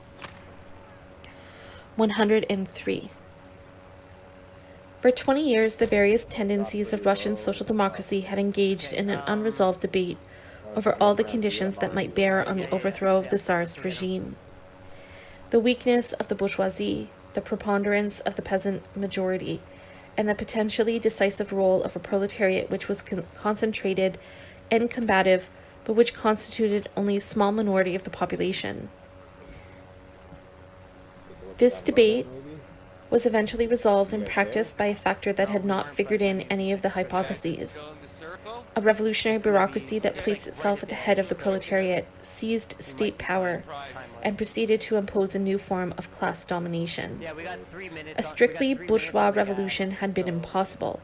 Talk of a democratic dictatorship of workers and peasants was meaningless verbiage, and the proletarian power of the Soviets could not simultaneously maintain itself against the class of small landowners, against the national and international white reaction, and against its own representation, which had become externalized and alienated in the form of a working class party that maintained total control over the state, the economy, the means of expression, and soon even over people's thoughts. Trotsky and Parvis's theory of permanent revolution, which Lenin adopted in April 1917, was the only theory that proved true for countries with underdeveloped bourgeoisies. But it became true only after this unforeseen factor of bureaucratic class power came into the picture. Yeah. In the numerous conflicts within the Bolshevik leadership, Lenin was the most consistent advocate of concentrating dictatorial power in the hands of this supreme ideological representation. Lenin was right every time in the sense that he invariably supported the solution implied by the earlier choices of the minority that now exercised absolute power. The democracy that was kept from the peasants by means of the state would have to be kept from the workers as well, which led to denying it to communist union leaders and to party members in general, and finally to the highest ranks of the party hierarchy. At the 10th Congress, as the Kronstadt Soviet was being crushed by arms and buried under a barrage of slander, Lenin attacked the radical left bureaucrats who had formed a workers' opposition faction with the following ultimatum, the logic of which Stalin would later extend to an absolute division of the world. You can stand here with us or against us out there with a gun in your hand, but not within some opposition. We've had enough opposition. 104. After Kronstadt, the bureaucracy consolidated its power as sole owner of a system of state capitalism, internally by means of a temporary alliance with the peasantry, the new economic policy, and externally by using the workers regimented into the bureaucratic parties of the Third International as a backup force for Russian diplomacy, sabotaging the entire revolutionary movement and supporting bourgeois governments, whose support it in turn hoped to secure in the sphere of international politics. The Kuomintang regime in the China of 1925 to 27, the Popular Fronts in Spain and France, etc.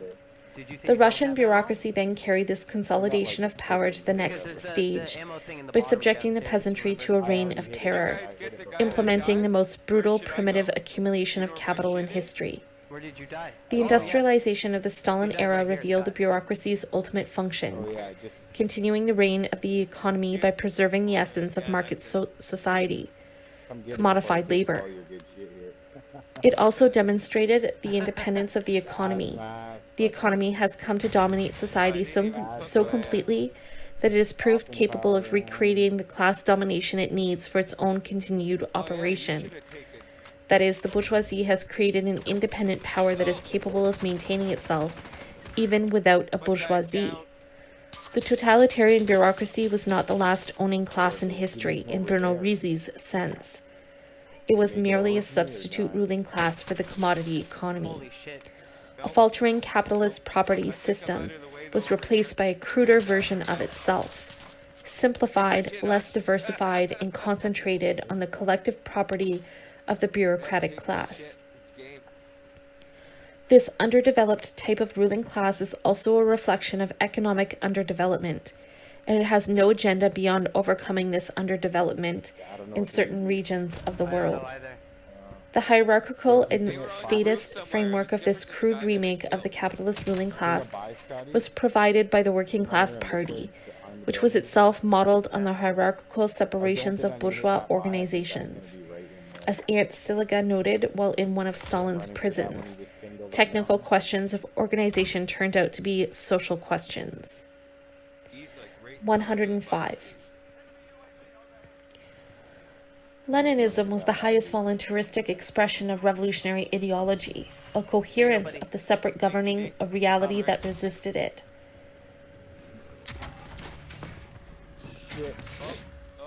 What's going on? With the advent of Stalinism, revolutionary ideology returned to its fundamental incoherence. At that point, ideology was no longer a weapon. It had become an end in itself, but a lie that can no longer be challenged becomes insane. The totalitarian ideological pronouncement obliterates reality as well as purpose. Nothing exists but what it says exists. Although this crude form of the spectacle has been confined to certain underdeveloped regions, it has nevertheless played an essential role in the spectacle's global development. This particular materialization of ideology did not transform the world economically, as did advanced capitalism. It simply used police-state methods to transform people's perception of the world. 106.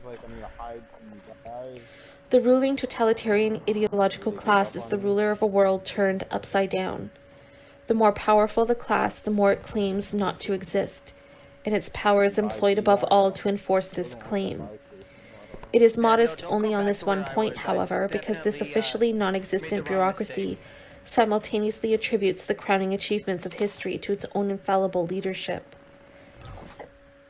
Though its existence is everywhere in evidence, the bureaucracy must be invisible as a class.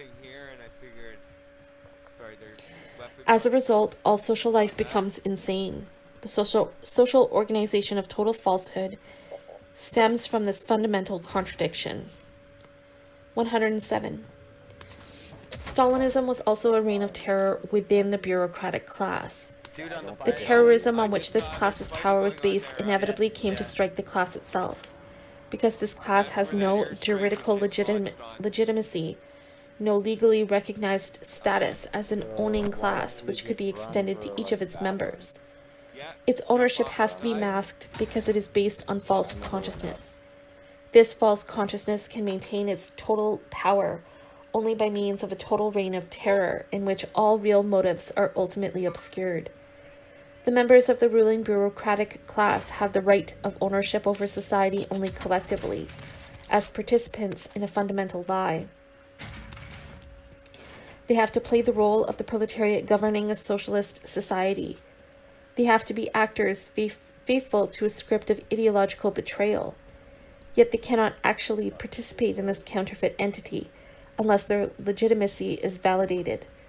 No bureaucrat can individually assert his right to power, because to prove himself a socialist proletarian, he would have to demonstrate that he was the opposite of a bureaucrat, which to prove himself a bureaucrat is impossible because the bureaucracy's official line is that there is no bureaucracy. Each bureaucrat is thus totally dependent on the central seal of legitimacy provided by the ruling ideology, which validates the collective participation in its socialist regime of all the bureaucrats it does not liquidate. Although the bureaucrats are collectively empowered to make all social decisions, the cohesion of their own class can be ensured only by the concentration of their terrorist power in a single person. In this person resides the only practical truth of the ruling lie, the power to determine an unchallengeable boundary line, which is nevertheless constantly being adjusted. Want me to pick you up or no? Stalin decides without appeal who is and who is not a member of the ruling Let me know bureaucracy, where to go. who should be considered a proletarian in power, and who branded a traitor in the way of Wall Street and the Mikado. The atomized bureaucrats can find their collective legitimacy only in the person of Stalin, the lord of the world, who thus comes to see himself as the absolute person, for whom no superior spirit exists. The lord and master of the world recognizes his own nature, omnipresent power, through the destructive violence he exerts against the contrastingly powerless selfhood of his subjects. He is the power that defines the terrain of domination, and he is also the power that ravages that terrain. 108. When ideology has become total through its possession of total power, and has changed from partial truth to totalitarian falsehood, historical thought has been so totally annihilated that history itself, even at the level of the most empirical knowledge, can no longer exist. Totalitarian bureaucratic society lives in a perpetual present in which whatever has previously happened exists for it solely as a space accessible to its police. The project already envisioned by Napoleon of monarchically directing the energy of memory has been realized in Stalinism's constant rewriting of the past, which alters not only the interpretations of past events, but even the events themselves. But the price paid for this liberation from all historical reality is the loss of the rational frame of reference that is indispensable to capitalism as a historical social system. The Lysenko fiasco is just one well-known example of how much the scientific application of ideology gone mad has cost the Russian economy. This contradiction, the fact that a totalitarian bureaucracy trying to administer an industrialized society is caught between its need for rationality and its repression of rationality, is also one of its main weaknesses in comparison with normal capitalist development. Just as the bureaucracy cannot resolve the question of agriculture as ordinary capitalism has done, it also proves inferior to the latter in the field of industrial production, because its unrealistic authoritarian planning is based on omnipresent falsifications. 109. Between the two world wars, the revolutionary working class movement was destroyed by the joint action of the Stalinist bureaucracy and of fascist totalitarianism. The latter's organizational form having been inspired by the totalitarian party that had first been tested and developed in Russia. Fascism was a desperate attempt to defend the bourgeois economy from the dual threat of crisis and proletarian subversion, a state of siege in which capitalist society saved itself by giving itself an emergency dose of rationalization in the form of massive state intervention. But this rationalization is hampered by the extreme irrationality of its methods. Although fascism rallies to the defense of the main icons of a bourgeois ideology that has become conservative, family, private property, moral order, patriotism, while mobilizing the petty bourgeoisie and the unemployed workers who are panic-stricken by economic crises or disillusioned by the socialist movement's failure to bring about a revolution, it is not itself fundamentally ideological.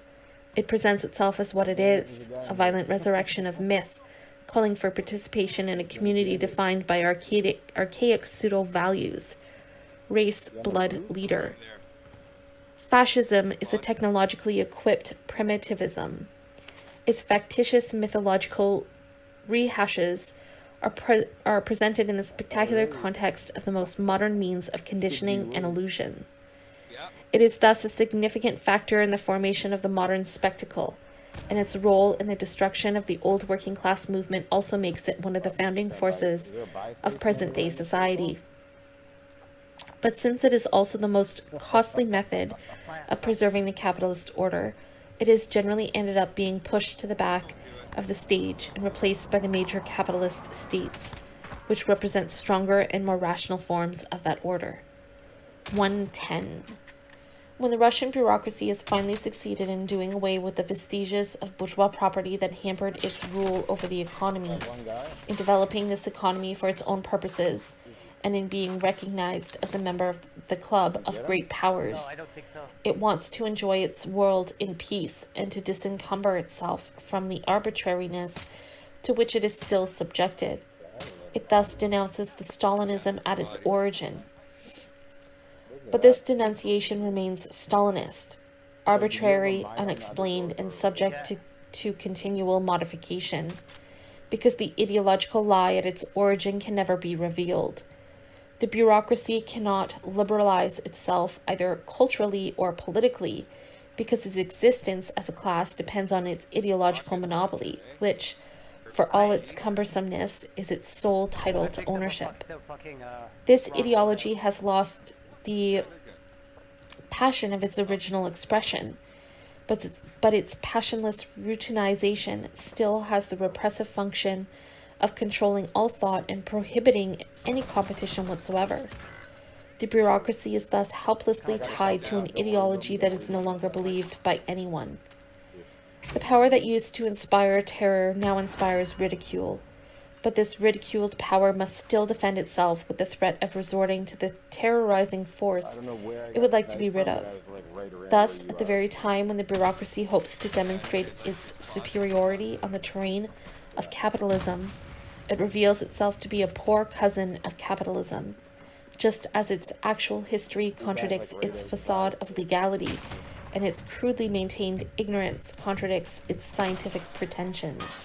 Its attempt to vie with the bourgeoisie in the production of commodity abundance is stymied by the fact that such abundance contains its own implicit ideology, and is generally accompanied by the freedom to choose from an unlimited range of spectacular pseudo-alternatives, a pseudo-freedom that remains incompatible with bureaucracy's ideology. 111. The bureaucracy's ideological title to ownership is already collapsing at the international level. The power that established itself nationally in the name of an ostensibly internationalist perspective is now forced to recognize that it can no longer impose its system of lies beyond its own national borders. The unequal economic development of diverse bureaucracies with competing interests that have succeeded in establishing their own socialism in more than one country has led to an all-out public confrontation between the Russian lie and the Chinese lie. From this point on, each bureaucracy in power will have to find its own way, and the same is true for each of the totalitarian parties aspiring to such power, notably those that still survive from the Stalinist period among certain national working classes. This intentional collapse has been further aggravated by the expressions of internal negation, which first became visible to the outside world when the workers of East Berlin revolted against the bureaucrats and demanded a government of steel workers. A negation which has in one case already gone to the point of sovereign workers' councils in Hungary. But in the final analysis, this crumbling of the global alliance based on the bureaucratic hoax is also a very unfavorable development for the future of capitalist society. The bourgeoisie is in the process of losing the adversary that objectively supported it by providing an illusory unification of all opposition to the existing order. This division of labor between two mutually reinforcing forms of the spectacle comes to an end when the pseudo-revolutionary role in turn divides. The spectacular component of the destruction of the working class movement is itself headed for destruction. 112. The only current partisans of the Leninist delusion are the various Trotskyist tendencies, which stubbornly persist in identifying the proletarian project with an ideologically based hierarchical organization despite all the historical experiences that have refuted that perspective. The distance that separates Trotskyism from a revolutionary critique of present-day society is related to the deferential distance the Trotskyists maintain regarding positions that were already mistaken when they were acted on in real struggles. Trotsky remained fundamentally loyal to the upper bureaucracy until 1927, while striving to gain control of it so as to make it resume a genuinely Bolshevik foreign policy. It is well known, for example, that in order to help conceal Lenin's famous testament, he went so far as to slanderously disavow his own supporter Max Eastman, who had made it public. Trotsky was doomed by his basic perspective because once the bureaucracy became aware that it had evolved into a counter-revolutionary class on the domestic front, it was bound to opt for a similarly counter-revolutionary role in other countries, though still, of course, in the name of a revolution. Trotsky's subsequent efforts to create a fourth international reflect the same inconsistency. Once he had become an unconditional partisan of the Bolshevik form of organization, which he did during the Second Russian Revolution, he refused for the rest of his life to recognize that the bureaucracy was a new ruling class. When Lucas in 1923 presented this same organizational form as the long-sought link between theory and practice, in which proletarians cease being mere spectators of the events that occur in their organization and begin consciously choosing and experiencing those events, he was describing as merits of the Bolshevik Party everything that party was not. Despite his profound theoretical work, Lucas remained an ideologue, speaking in the name of the power that was most grossly alien to the proletarian movement, yet believing and pretending that he found himself completely at home with it. As subsequent events demonstrated how that power disavows and suppresses its lackeys, Lucas's endless repudiations revealed with caricatural clarity that he had identified with the total opposite of himself and of everything he had argued for in history and class consciousness. No one better than Lucas illustrates the validity of the fundamental rule for assessing all the intellectuals of this century.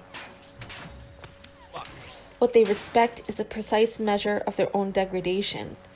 Yet Lenin had hardly encouraged these sorts of illusions about his activities. On the contrary, he acknowledged that a political party cannot examine its members to see if there are contradictions between their philosophy and the party program. The party whose idealized portrait Lucas had so inopportunely drawn was in reality suited for only one very specific and limited task, the seizure of state power. 113. Since the neo-Leninist illusion carried on by present-day Trotskyism is constantly being contradicted by the reality of modern capitalist societies, both bourgeois and bureaucratic, it is not surprising that it gets its most favorable reception in the nominally independent underdeveloped countries, where the local ruling classes' versions of bureaucratic state socialism end up amounting to little more than a mere ideology of economic development. The hybrid composition of these ruling classes tends to correspond to their position within the bourgeois bureaucratic spectrum.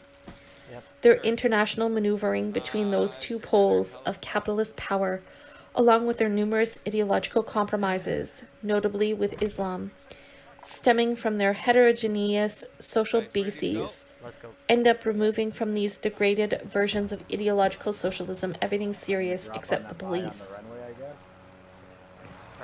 One type of bureaucracy establishes itself by forging an organization capable of combining national struggle with agrarian peasant revolts. Sure.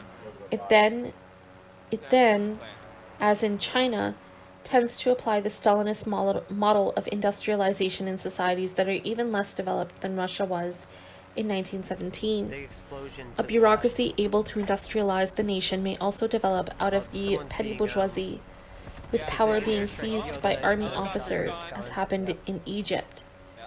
In other situations, such as the aftermath of the Algerian War of Independence, a bureaucracy that has established itself Let's have a look at as a this parastate town. authority in the course of struggle may seek a stabilizing compromise Town. by Pretty merging okay with on a weak thermal. national bourgeoisie.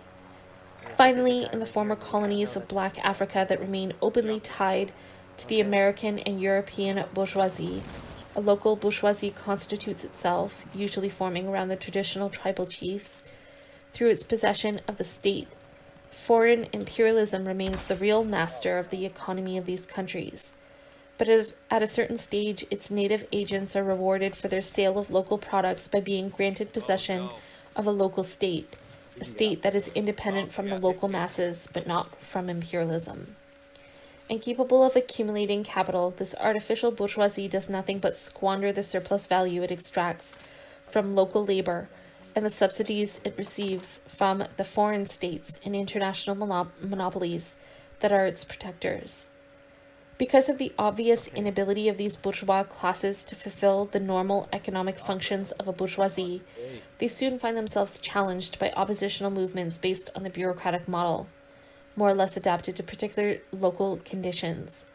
But if such bureaucracies succeed in their fundamental project of industrialization, they produce the historical conditions for their own defeat. By accumulating capital, they also accumulate a proletariat, thus creating their own negation in countries where that negation had not previously existed. 114. Wanna go for that or fuck In the it? course of this complex and terrible evolution, which has brought the era of class struggles to a new set of conditions, the proletariat of the industrial countries has lost its ability to assert its own independent perspective. Yeah, In a That's fundamental too sense, close. it has also Maybe lost it its would be. illusions, but it has not lost its being. The proletariat has not been eliminated. It remains irreducibly present within the intensified alienation of modern capitalism. It consists of that vast majority of workers who have lost all power over their lives, and who, once they become aware of this, redefine themselves as the proletariat, the force working to negate the society from within. This proletariat is being objectively reinforced by the virtual elimination of the peasantry and by the increasing degree to which the service sectors and intellectual professions are being subjected to factory-like working conditions. Subjectively, however, this proletariat is still far removed from any practical class consciousness, and this goes not only for white-collar workers, but also for blue-collar workers, who have yet to become aware of any perspective beyond the impotence and deceptions of the old politics. But when the proletariat discovers that its own externalized power contributes to the constant reinforcement of capitalist society, no longer only in the form of its alienated labor, but also in the form of the labor unions, political parties, and state powers that it had created in the effort to liberate itself, it also discovers through concrete historical experience that it is the class that must totally oppose all rigidified externalizations and all specializations of power. It bears a revolution that cannot leave anything outside itself, a revolution embodying the permanent domination of the present over the past, and a total critique of separation, and it must discover the appropriate forms of action to carry out this revolution. No quantitative amelioration of its impoverishment, no illusory participation in a hierarchicized system can provide a lasting cure for its dissatisfaction, because the proletariat cannot truly recognize itself in any particular wrong it has suffered, nor in the righting of any particular wrong. It cannot recognize itself even in the righting of many such wrongs, but only in the righting of the absolute wrong of being excluded from any real life. 115. New signs of negation are proliferating in the most economically advanced countries. Although these signs are misunderstood and falsified by the spectacle, they are sufficient proof that a new period has begun. We have already seen the failure of the first proletarian assault against capitalism. There's two Now we are Have a witnessing the failure of capitalist abundance. On one hand, anti-union struggles of Western workers are being repressed first of all by the unions. On the other, rebellious youth are raising new protests. Protests which are still vague and confused, but which clearly imply a rejection of art, of everyday life, and of the old specialized politics. These are two sides of a new spontaneous struggle that is at first taking on a criminal appearance. They foreshadow a second proletarian assault against class society, as the lost children of this as yet immobile army reappear on this battleground, a battleground which has changed and yet remains the same. They are following a new General Ludd, who, this time, urges them to attack the machinery of permitted consumption. 116. The long-sought political form through which the working class could carry out its own economic liberation has taken on a clear shape in this century, in the form of revolutionary workers' councils that assume all decision-making and executive powers and that federate with each other by means of delegates who are answerable to their base and revocable at any moment. The councils that have actually emerged have as yet provided no more than a rough hint of their possibilities, because they have immediately been opposed and defeated by class society's various defensive forces, among which their own false consciousness must often be included. As Pennicoke greatly stressed, opting for the power of workers' councils poses problems rather than providing a solution. But it is precisely within this form of social organization that the problems of proletarian revolution can find their real solution. This is the terrain where the objective preconditions of historical consciousness are brought together, the terrain where active, direct communication is realized, marking the end of specialization, hierarchy, and separation, and the transformation of existing conditions into conditions of unity. In this process, proletarian subjects can emerge from their struggle against their contemplative position. Their consciousness is equal to the practical organization they have chosen for themselves, because this consciousness has become inseparable from coherent intervention in history. 117. With the power of the councils, a power that must internationally supplant all other forms of power, the proletarian movement becomes its own product. This product is nothing other than the producers themselves, whose goal has become nothing other than their own fulfillment. Only in this way can the spectacle's negation of life be negated in its turn. 118. The appearance of workers' councils during the first quarter of this century was the most advanced expression of the old proletarian movement, but it was unnoticed or forgotten, except in travestied forms, because it was repressed and destroyed along with all the rest of the movement. Now, from the vantage point of the new stage of proletarian critique, the councils can be seen in their true light as the only undefeated aspect of a defeated movement. The historical consciousness that recognizes that the councils are the only terrain in which it can thrive can now see that they are no longer at the periphery of a movement that is subsiding, but at the center of a movement that is rising. 119. A revolutionary organization that exists before the establishment of the power of workers' councils will discover its own appropriate form through struggle. But all these historical experiences have already made it clear that it cannot claim to represent the working class. Its task, rather, is to embody a radical separation from the world of separation. 120. Revolutionary organization is the coherent expression of the theory of practice entering into two-way communication with practical struggles, in the process of becoming practical theory. Its own practice is to foster the communication and coherence of these struggles. At the revolutionary moment when social separations are dissolved, the organization must dissolve itself as a separate organization. 121. A revolutionary organization must constitute an integral critique of society.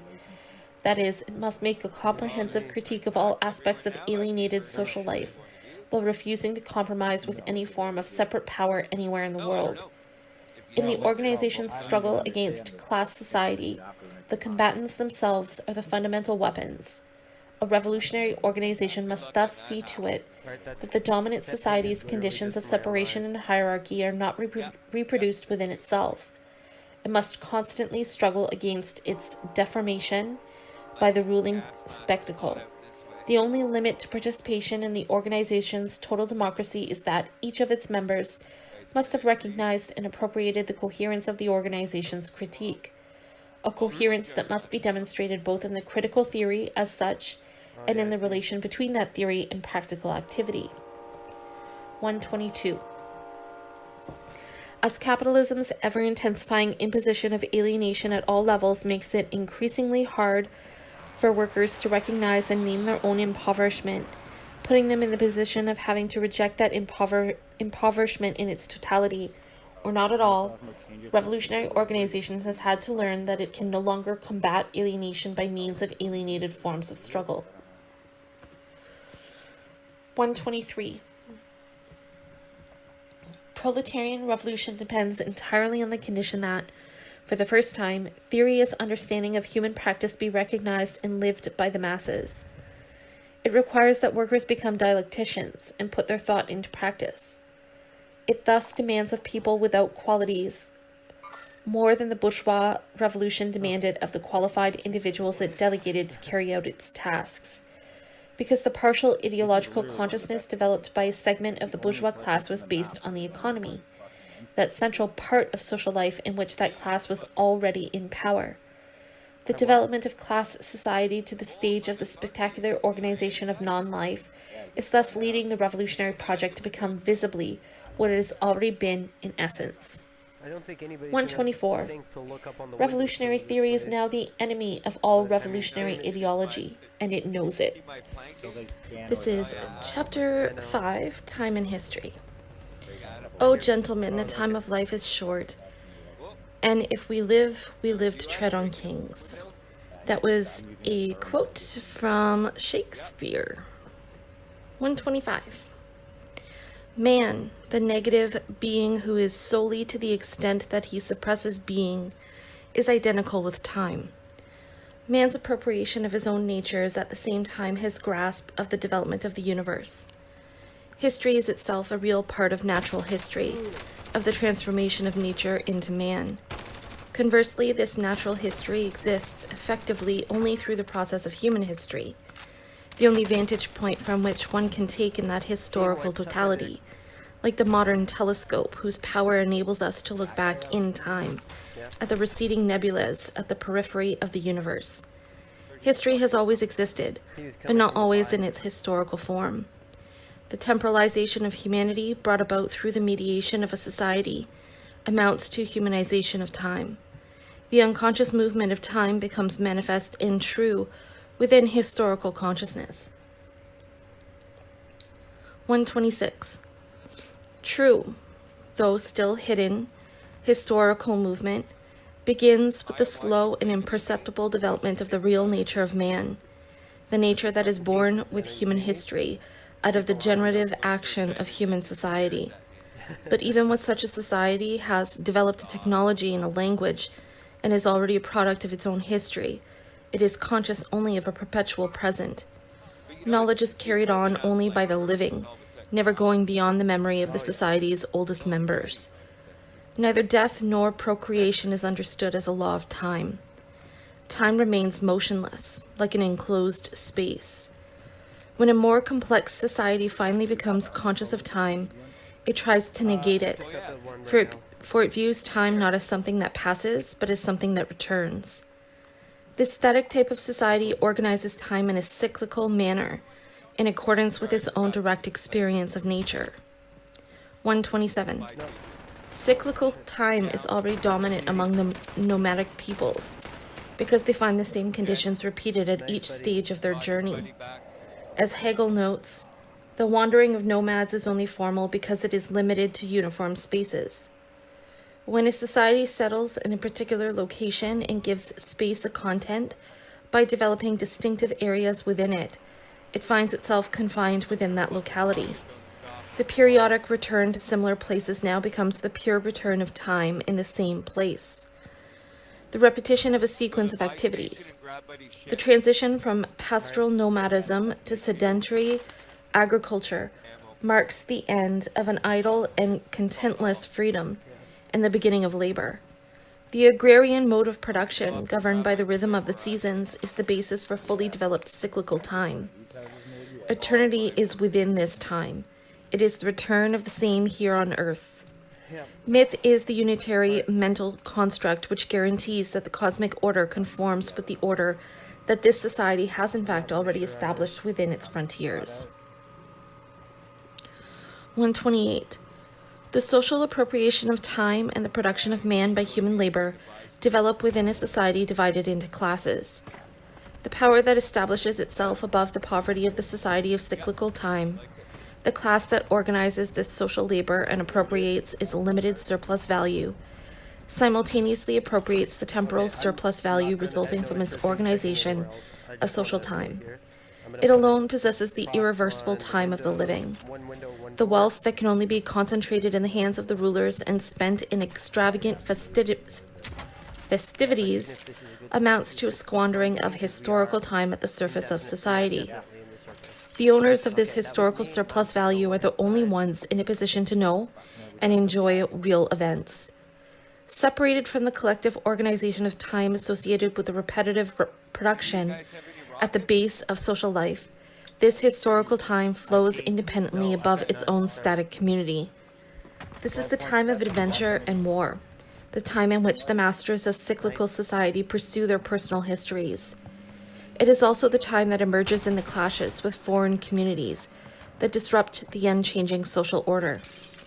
History thus arises as something alien to people, as something they never sought and from which they had thought themselves protected. But it also revives the negative human restlessness that had been at the very origin of this whole, temporarily dormant development. 129. In itself, cyclical time is a time without conflict. But conflict emerges even in this infancy of time, as history first struggles to become history in the practical activity of the masters.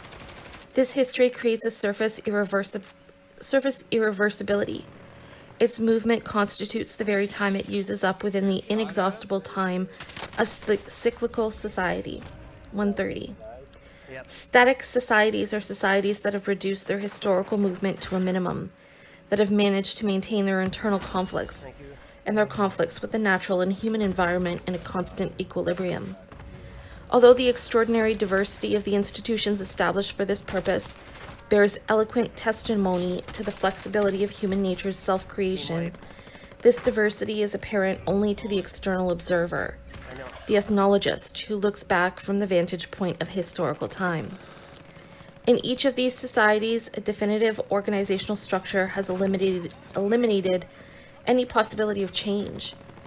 The total conformism of their social practices, with which all human possibilities are identified for all time, has no external limit but the fear of falling back into a formless animal condition. The members of these societies remain human at the price of always remaining the same. 131. With the emergence of political power, which seems to be associated with the last great technological revolutions, such as iron smelting, at the threshold of a period that would experience no further major upheavals until the rise of modern industry, kinship ties begin to dissolve. The succession of generations within natural, purely cyclical time begins to be replaced by a linear succession of powers and events. This irreversible time is the time of those who rule, and the dynasty is its first unit of measurement. Writing is the ruler's weapon. In writing, language attains its complete independence as a mediation between consciousness. But this independence coincides with the general independence of separate power, the mediation that shapes society. With writing, there appears a consciousness that is no longer carried and transmitted directly among the living, an impersonal memory, the memory of the administration of society. Writings are the thoughts of the state, archives are its memory. 132. The chronicle is the expression of the irreversible time of power. It also serves to inspire the continued progression of that time by recording the past out of which it has developed. Since this orientation of time tends to collapse with the fall of each particular power, and would otherwise sink back into the indifferent oblivion of cyclical time, the only time known to the peasant masses who, during the rise and fall of all the empires and their chronologies, never change. Okay. The owners of history have given time a direction which is also a meaning. But this history develops and perishes separately, leaving the underlying society unchanged, because it remains separated from the common reality. This is why we tend to reduce the history of Oriental empires to a history of religions. The chronologies that have fallen to ruins have left nothing but the seemingly independent history of the illusions that veiled them. The masters who used the protection of myth to make history their private property did so first of all in the realm of illusion. In China and Egypt, for example, they long held a monopoly on the immortality of the soul, and their earliest officially recognized dynasties were nothing but imaginary reconstructions of the past. But this illusory ownership by the masters was the only ownership then possible, both of the common history and of their own history. As their real historical power expanded, this illusory mythical ownership became increasingly vulgarized. All these consequences flowed from the simple fact that as the masters played the role of mythically guaranteeing the permanence of cyclical time, as in the seasonal rites performed by the Chinese emperors, they themselves achieved a relative liberation from cyclical time. 133. The dry, unexplained chronology that a deified authority offered to its subjects, who were supposed to accept it as the earthly fulfillment of mythic commandments, was destined to be transcended and transformed into conscious history. But for this to happen, sizable groups of people had to have experienced real participation in history. Out of this practical communication between those who have recognized each other as possessors of a unique present, who have experienced a qualitative richness of events in their own activity, and who are at home in their own era, arises the general language of historical communication. Those for whom irreversible time truly exists discover in it both the memorable and the thread of oblivion. Herodotus of Halicarnassus here presents the results of his researches, so that time will now abolish the deeds of men. 134. Examining history amounts to examining the nature of power. Greece was the moment when power and changes in power were first debated and understood. It was a democracy of the masters of society, a total contrast to the despotic state, where power settles accounts only with itself, within the impenetrable obscurity of its inner sanctum, by means of palace revolutions, which are beyond the pale of discussion whether they fail or succeed. But the shared power in the Greek communities was limited to spending a social life whose production remained the separate and static domain of the servile class. The only people who lived were those who did not work.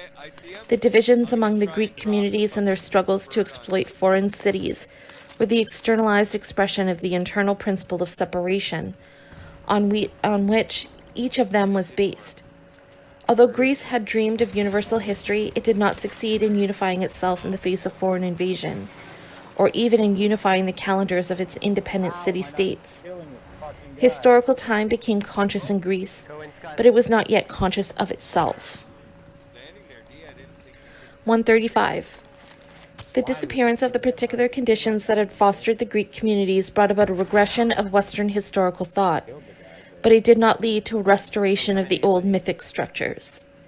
The clashes of the Mediterranean peoples and the rise and fall of the Roman state gave rise instead to semi-historical religions, which became a new armor for separate power and basic components of a new consciousness of time.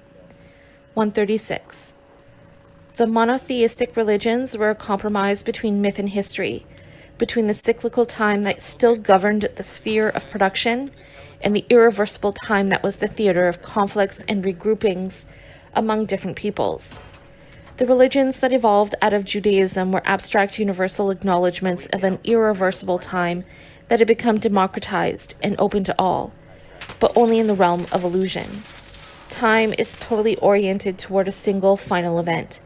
The kingdom of God is coming soon. These religions were rooted in the soil of history, but they remained radically opposed to history.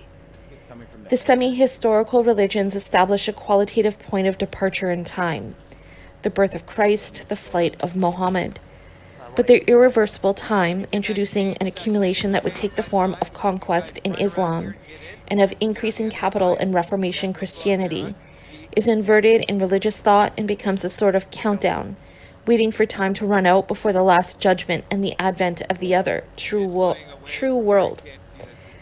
Eternity has emerged from cyclical time as something beyond it.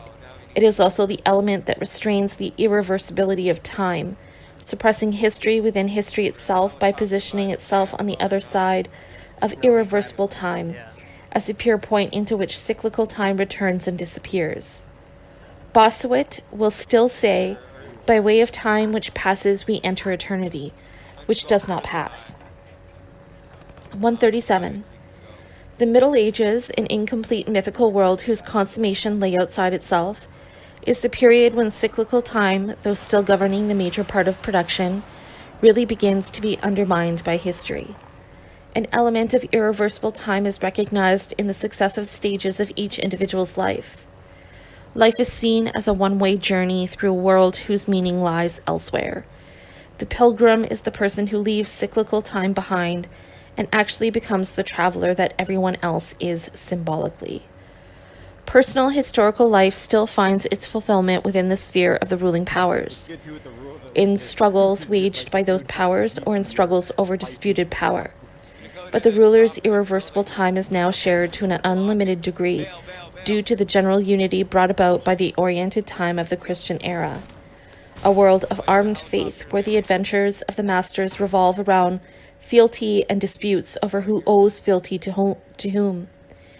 Feudal society was born from the merging of the organizational structures of the conquering armies that developed in the process of conquest with the productive forces found in the conquered regions. And the factors contributing to the organization of those productive forces included the religious language in which they were expressed. Social domination was divided between the church and the state, the latter power being in turn subdivided in the complex relations of suzerainty and vassalage within and between rural domains and urban communities. This diversification of potential historical life reflected the gradual emergence, following the failure of that great official enterprise of the medieval world, the Crusades, of the era's unnoticed innovation, the irreversible time that was silently undermining the society, the time experienced by the bourgeoisie in the production of commodities, in the foundation and expansion of cities, and in the commercial discovery of the planet, a practical experimentation that destroyed every mythical organization of the cosmos once and for all. 138. With the waning of the Middle Ages, the irreversible time that had invaded society was experienced by a consciousness still attached to the old order as an obsession with death. This was the melancholy of a world passing away, the last world where the security of myth still counterbalanced history. And for this melancholy, all earthly things move inevitably toward decay. The great peasant revolts of Europe were also an attempt to respond to history, a history that was violently wresting the peasants from the patriarchal slumber that had been imposed by their feudal guardians.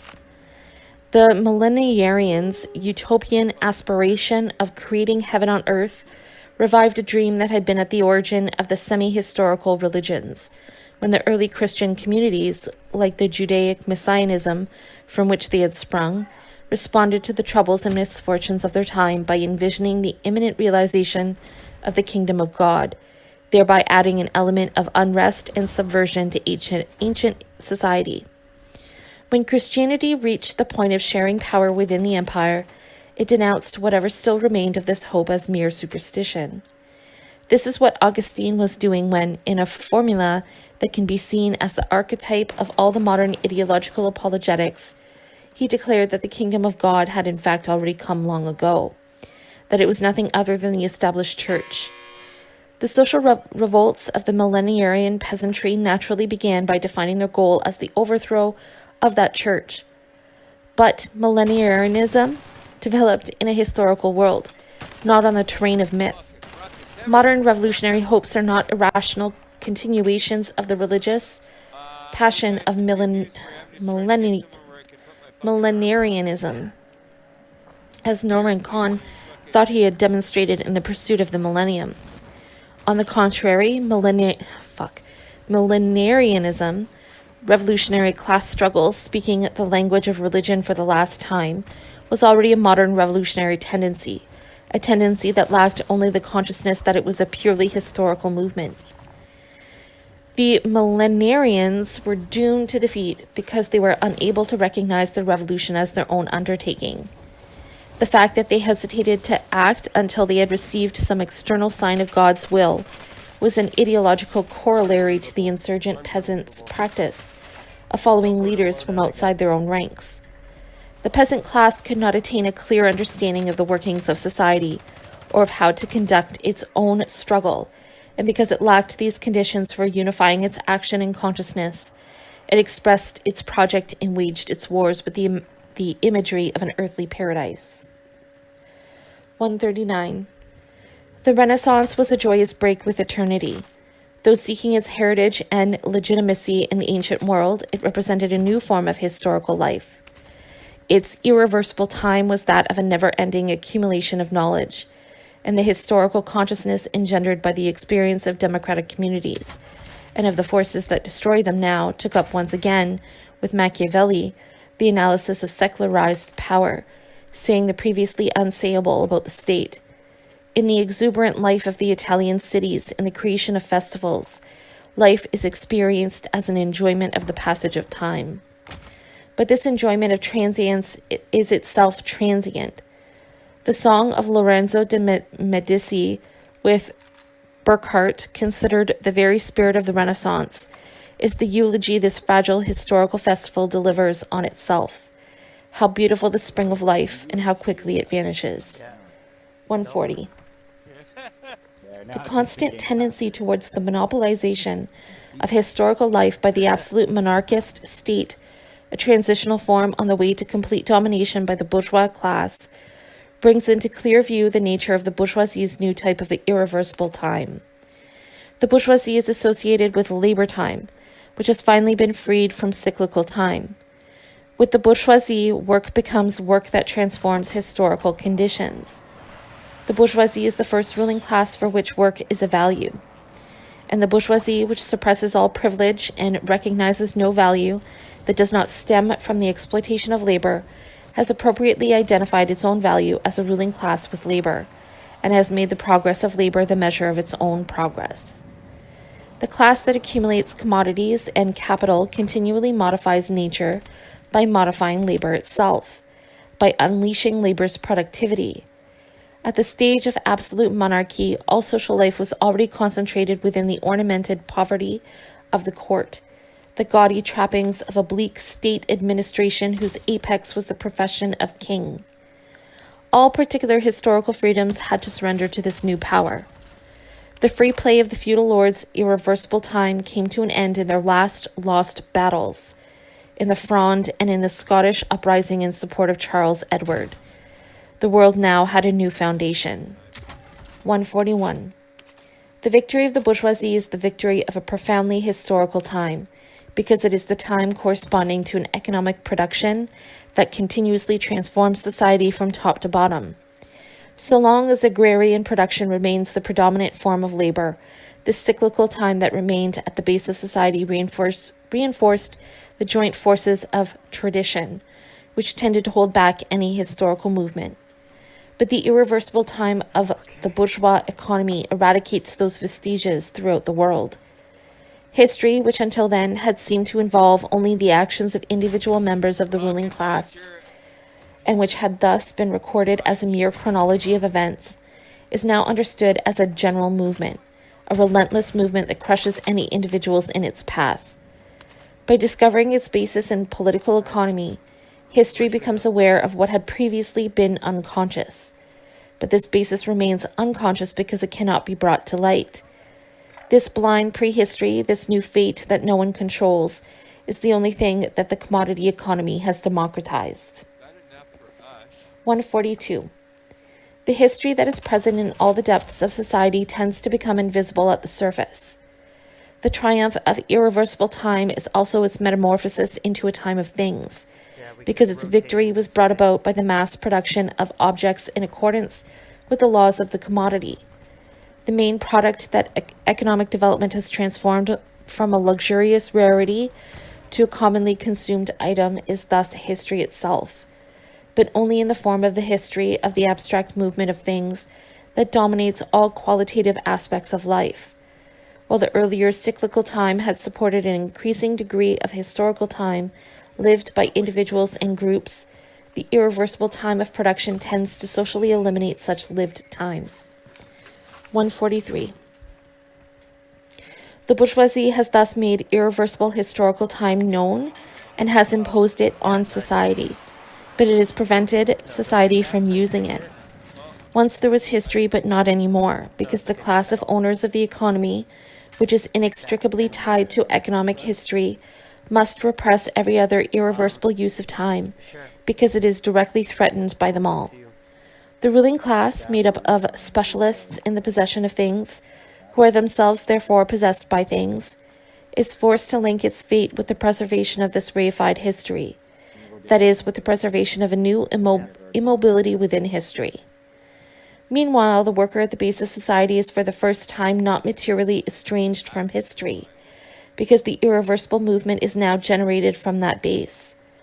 By demanding to live the historical time that it produces, the proletariat discovers the simple, unforgettable core of its revolutionary project, and each previously defeated attempt to carry out this project represents a possible point of departure for a new historical life. 144. The irreversible time of the bourgeoisie that had just seized power was at first called by its own name and assigned an absolute origin, year one of the Republic. But the revolutionary ideology of general freedom that had served to overthrow the last remnants of a myth-based ordering of values, along with all the traditional forms of social control, was already unable to completely conceal the real goal that it had draped in Roman costume: unrestricted freedom of trade. Commodity society, discovering its need to restore the passivity that it had so profoundly shaken in order to establish its own unchallenged rule, now found that, for its purposes, Christianity with its cult of man in the abstract is the most fitting form of religion. The bourgeoisie thus entered into a compromise with that religion, a compromise also reflected in its presentation of time. The revolutionary calendar was abandoned and irreversible time returned to the straitjacket of a duly extended Christian era. 145. With the development of capitalism, irreversible time has become globally unified. Universal history becomes a reality because the entire world is brought under the sway of this time's development. But this history that is everywhere simultaneously the same is as yet nothing but an intra-historical rejection of history. What appears the world over as the same day is merely the time of economic production, time cut up into equal abstract fragments. This unified irreversible time is the time of the global market, and thus also the time of the global spectacle. 146. The irreversible time of production is first of all the measure of commodities. The time officially recognized throughout the world as the general time of society actually only reflects the specialized interests that constitute it, and thus is merely one particular type of time. Chapter 6. Spectacular time. We have nothing of our own except time, which even the homeless can experience. This is a quote from Baltasar Gracian, The Art of Worldly Wisdom. 147. The time of production, commodified time, is an infinite accumulation of equivalent intervals. It is irreversible time made abstract, in which each segment need only demonstrate by the clock its purely quantitative equality with all the others. It has no reality apart from its exchangeability. Under the social reign of commodified time, time is everything, man is nothing. He is at most the carcass of time. This devalued time is the complete opposite of time as terrain of human development. 148. This general time of human non-development also has a complementary aspect. a consumable form of time based on the present mode of production and manifesting itself in everyday life as a pseudo-cyclical time. I don't know where he went. 149. That's the last spot that I This saw. pseudo-cyclical Think he's a guy time with is in fact merely a consumable disguise of the production system's commodified time. It exhibits the latter's essential traits: homogeneous, exchangeable units, and suppression of any qualitative dimension. But as a byproduct of commodified time whose function is to promote and maintain the backwardness of everyday life, it is loaded with pseudo-valorizations and manifests itself as a succession of pseudo-individualized moments. That was me, yeah. 150. Pseudo-cyclical time is associated with the consumption of modern economic survival. The augmented survival in which everyday experience is cut off from decision-making and subjected no longer to the natural order, but to the pseudo-nature created by alienated labor. It is thus quite natural that it echoes the old cyclical rhythm that governed survival in pre-industrial societies, incorporating the natural vestiges of cyclical time while generating new variants: day and night, work and weekend, periodic vacations. 151.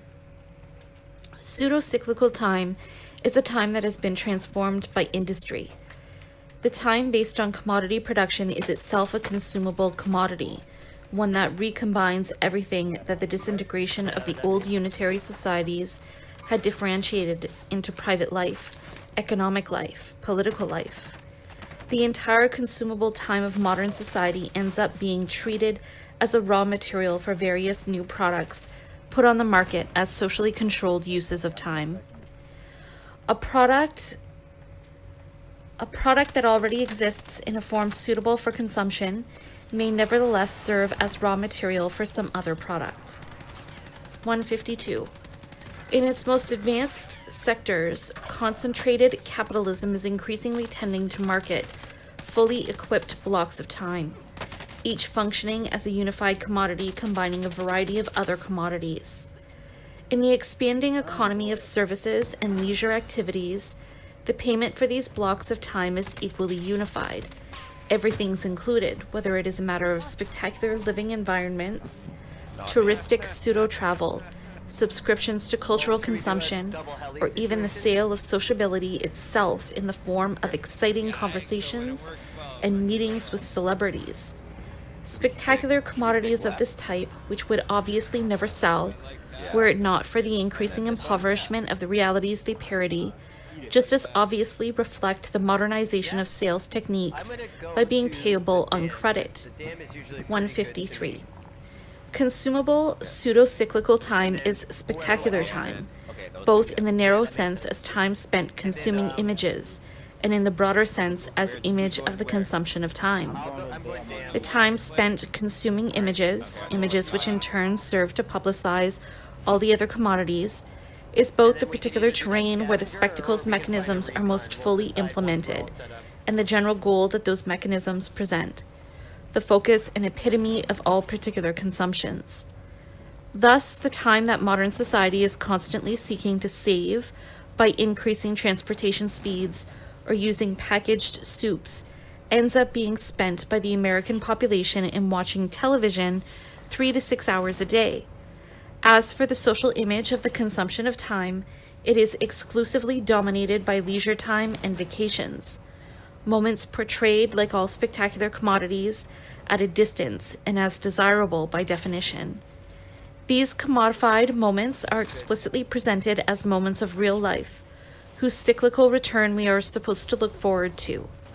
But all that is really happening is that the spectacle is displaying and reproducing itself at a higher level of intensity. What is presented as true life turns out to be merely a more truly spectacular life. 154. Although the present age presents its time to itself as a series of frequently recurring festivities, it is an age that knows nothing of real festivals. The moments within cyclical time when members of a community join together in a luxurious expenditure of life are impossible for a society that lacks both community and luxury.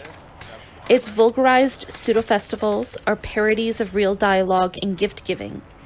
They may incite waves of excessive economic spending, but they lead to nothing but disillusionments, which can be compensated only by the promise of some new disillusion to come. The less use value is presented in the time of modern survival, the more highly it is exalted in the spectacle. The reality of time has been replaced by the publicity of time. 155. While the consumption of cyclical time in ancient societies was consistent with the real labor of those societies, the pseudo-cyclical consumption of developed economies contradicts the abstract, irreversible time implicit in their system of production. Cyclical time was the really lived time of unchanging illusions. Spectacular time is the illusorily lived time of a constantly changing reality.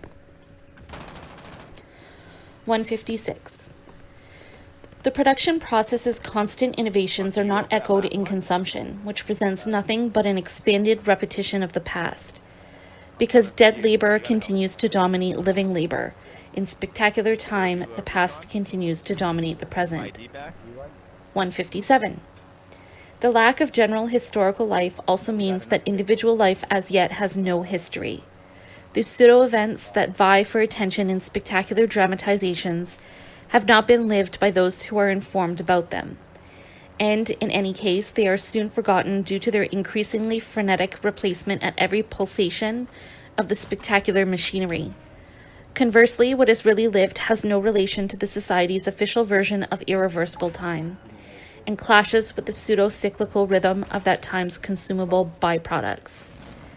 This individual experience of a disconnected everyday life remains without language, without concepts, and without critical access to its own past, which has nowhere been recorded.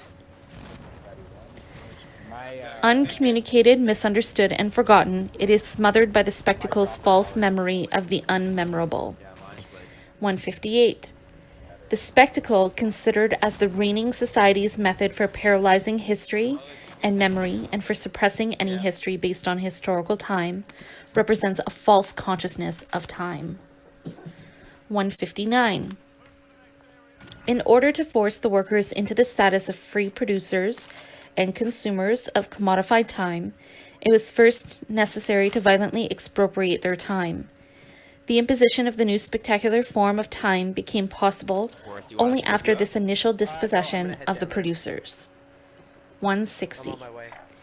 The unavoidable biological limitations of the workforce, evident both in its dependence on the natural cycle of sleeping and waking and in the debilitating effects of the irreversible time over each individual's lifetime, are treated by the modern production system as strictly secondary considerations. As such, they are ignored in that system's official proclamations and in the consumable trophies that embody its relentless triumphant progress. Fixated on the delusory center around which his world seems to move, the spectator no longer experiences life as a journey toward fulfillment and toward death. Once he has given up on really living, he can no longer acknowledge his own death. Life insurance ads merely insinuate that he may be guilty of dying without having provided for the smooth continuation of the system following the resultant economic loss, while the promoters of the American way of death stress his capacity to preserve most of the appearances of life in his post-mortem state. On all the other fronts of advertising bombardment, it is strictly forbidden to grow old. Everybody is urged to economize on their youth capital, though such capital, however carefully managed, has little prospect of attaining the durable and cumulative properties of financial capital. This social absence of death coincides with the social absence of life. 161. As Hegel showed, time is the necessary alienation, the terrain where the subject realizes himself by losing himself, becomes other in order to become truly himself. In total contrast, the current form of alienation is imposed on the producers of an estranged present. In this spatial alienation, the society that radically separates the subject from the activity it steals from him is in reality separating him from his own time. This potentially surmountable social alienation is what has prevented and paralyzed the possibilities and risks of a living alienation within time. 162. Right here. Behind the fashions that come and go on the frivolous surface of the spectacle of pseudo-cyclical time, the grand style of an era can always be found in what is governed by the secret yet obvious necessity for revolution. 163. The natural basis of time, the concrete experience of its passage, becomes human and social by existing for humanity. That's pretty much full health. The limitations of human practice imposed by the various stages of labor have humanized time and also dehumanized it. In the forms of cyclical time and of the separated, irreversible time of economic production. The revolutionary project of a classless society, of an all-embracing historical life, implies the withering away of the social measurement of time in favor of a federation of independent times. A federation of playful individual and collective forms of irreversible time that are simultaneously present. This would be the temporal realization of authentic communism, which abolishes everything that exists independently of individuals. 164. The world already dreams of such a time. In order to actually live it, it only needs to become fully conscious of it. Chapter 7. Territorial Management. Whoever becomes the ruler of a city that is accustomed to freedom and does not destroy it, can expect to be destroyed by it, for it can always find a pretext for rebellion in the name of its former freedom and age-old customs, which are never forgotten despite the passage of time or any benefits it has received. No matter what the ruler does or what precautions he takes, the inhabitants will never forget that freedom or those customs unless they are separated or dispersed. That was a quote from Machiavelli from The Prince. There's a heli still up 165. Capitalist production has unified space, breaking down the boundaries between one society and the next. This unification is at the same time an extensive and intensive process of banalization. Just as the accumulation of commodities mass-produced for the abstract space of the market shattered all regional and legal barriers, and all the medieval guild restrictions that maintained the quality of craft production.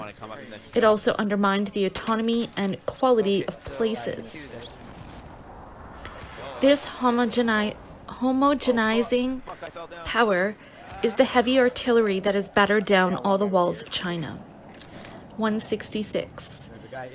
The free space of commodities is constantly being modified and rebuilt in order to become ever more identical to itself, to get as close as possible to motionless monotony. 167. While eliminating geographical distance, this society produces a new internal distance in the form of spectacular separation. 168. Tourism, human circulation packaged for consumption, a byproduct of the circulation of commodities, is the opportunity to go and see what has been banalized. The economic organization of travel to different places already guarantees their equivalence. The modernization that has eliminated the time involved in travel has simultaneously eliminated any real space from it. 169. The society that reshapes its entire surroundings has evolved its own special technique for molding its very territory, which constitutes the material underpinning for all the facets of this project. Urbanism, city planning, is capitalism's method for taking over the natural and human environment. Following its logical development toward total domination, capitalism now can and must refashion the totality of space into its own particular decor. 170. The capitalist need that is satisfied by urbanism's conspicuous petrification of life can be described in Hegelian terms as a total predominance of a peaceful coexistence within space over the restless becoming that takes place in the progression of time. 171.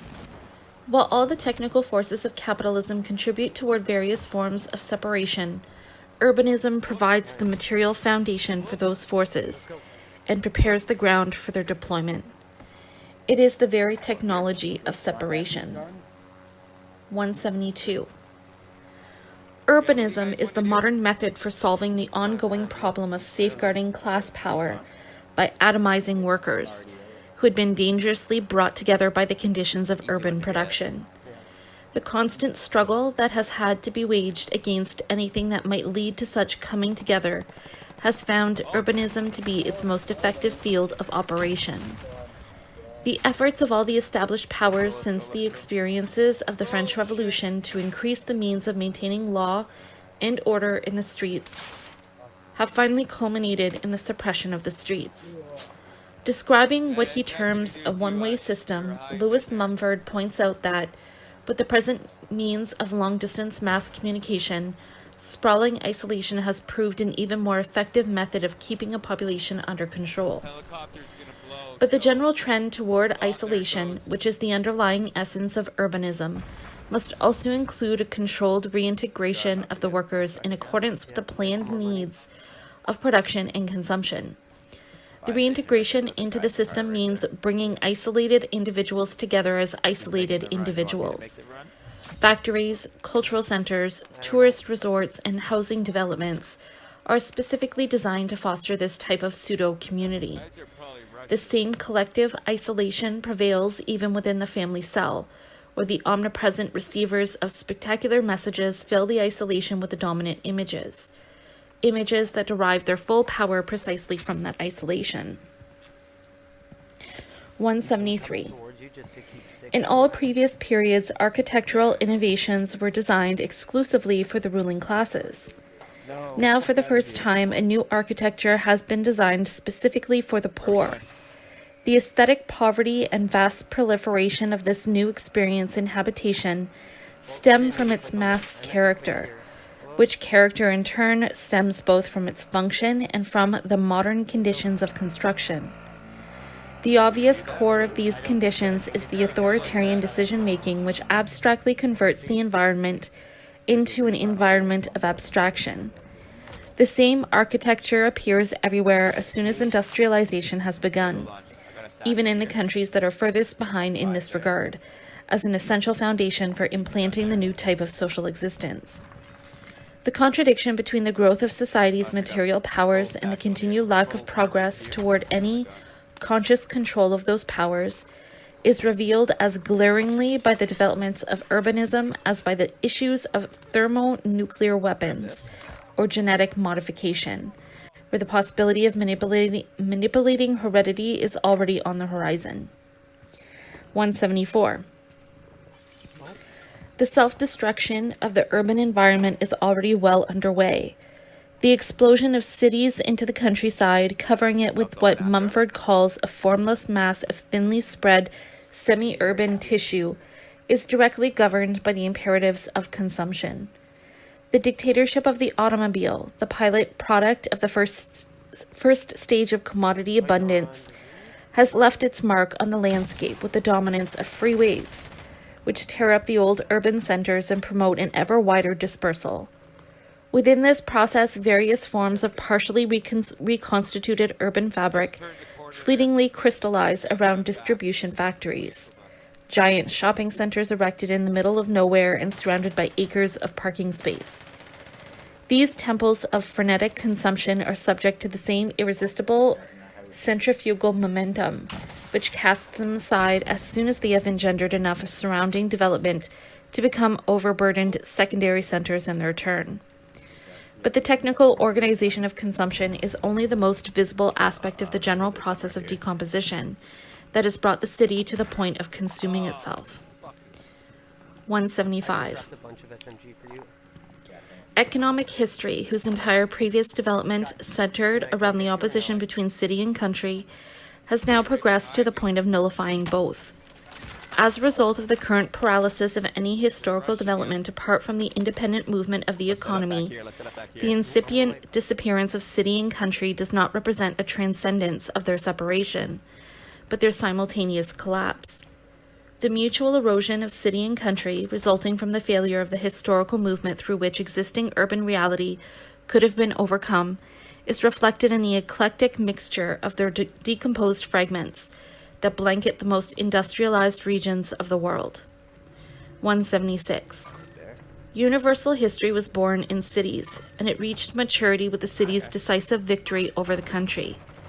For Marx, one of the greatest revolutionary merits of the bourgeoisie was the fact that it subjected the country to the city, whose very air is liberating. But if the history of the city is a history of freedom, it is also a history of tyranny, a history of state administrations controlling not only the countryside, but the cities themselves. The city has been the historical battleground of the struggle for freedom, but it is yet to host its victory.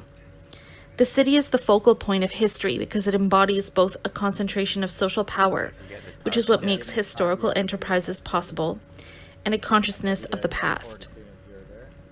The current destruction of the city is thus merely one more reflection of humanity's failure thus far to subordinate the economy to historical consciousness, of society's failure to unify itself by reappropriating the powers that have been alienated from it.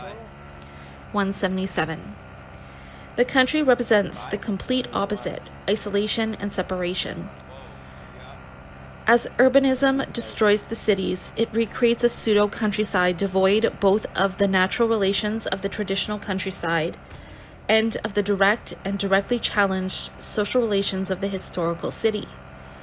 The conditions of habitation and spectacular control in today's planned environment have created an artificial neo-peasantry. The geographical dispersal and the narrow-mindedness that have always prevented the peasantry from undertaking independent action and becoming a creative historical force are equally characteristic of these modern producers, for whom a world of their own making is as inaccessible as were the natural rhythms of work in agrarian societies. The peasantry was the steadfast foundation of Oriental despotism, in that its inherent fragmentation gave rise to a natural tendency toward bureaucratic centralization. The neo-peasantry produced by the increasing bureaucratization of the modern state differs from the old peasantry in that its apathy must now be historically manufactured and maintained. Natural ignorance has been replaced by the organized spectacle of falsifications. The new cities inhabited by this technological pseudo-peasantry are a glaring expression of the repression of historical time on which they have been built. Their motto could be, "Nothing will ever happen here," and nothing ever has. The forces of historical absence have begun to create their own landscape because historical liberation, which must take place in the cities, has not yet occurred. 177 or 178. The history that threatens this twilight world could potentially subject space to a directly experienced time. Proletarian revolution is this critique of human geography through which individuals and communities will be able to create places and events commensurate with the appropriation no longer just of their work, but of their entire history. The ever-changing playing field of this new world and the freely chosen variations in the rules of the game will regenerate a diversity of local scenes that are independent without being insular, thereby reviving the possibility of authentic journeys within an authentic life that is itself understood as a journey containing its whole meaning within itself. 179. The most revolutionary idea concerning urbanism is not itself urbanistic, technological, or aesthetic. It is the project of reconstructing the entire environment in accordance with the needs of the power of workers' councils, of the anti-state dictatorship of the proletariat, of executory dialogue. Such councils, which can be effective only if they transform existing conditions in their entirety, cannot set themselves any lesser task if they wish to be recognized and to recognize themselves in a world of their own making. Chapter 8. Negation and Consumption Within Culture. Do you really believe that these Germans will make a political revolution in our lifetime? My friend, that is just wishful thinking. Let us judge Germany on the basis of its present history, and surely you are not going to object that all its history is falsified, or that all its present public life does not reflect the actual state of the people. Read whatever newspapers you please, and you cannot fail to be convinced that we never stop, and you must concede that the censorship prevents no one from stopping, celebrating the freedom and national happiness that we enjoy. That was from a letter from Rouge to Marx in March of 1843. 180. Culture is the general sphere of knowledge and of representations of lived experiences within historical societies divided into classes. As such, it is a generalizing power which itself exists as a separate entity, as division of intellectual labor and as intellectual labor of division. Culture detached itself from the unity of myth-based society when human life lost its unifying power and when opposites lost their living connections and interactions and became autonomous. In thus gaining its independence, culture embarked on an imperialistic career of self-enrichment that ultimately led to the decline of that independence.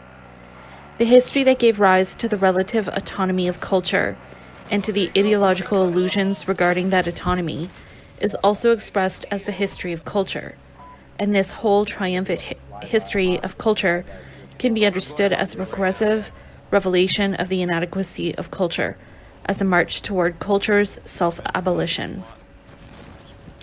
Culture is the terrain of the quest for lost unity. In the course of this quest, culture as a separate sphere is obliged to negate itself. 181. In the struggle between tradition and innovation, which is the basic theme of internal cultural development in historical societies, innovation always wins.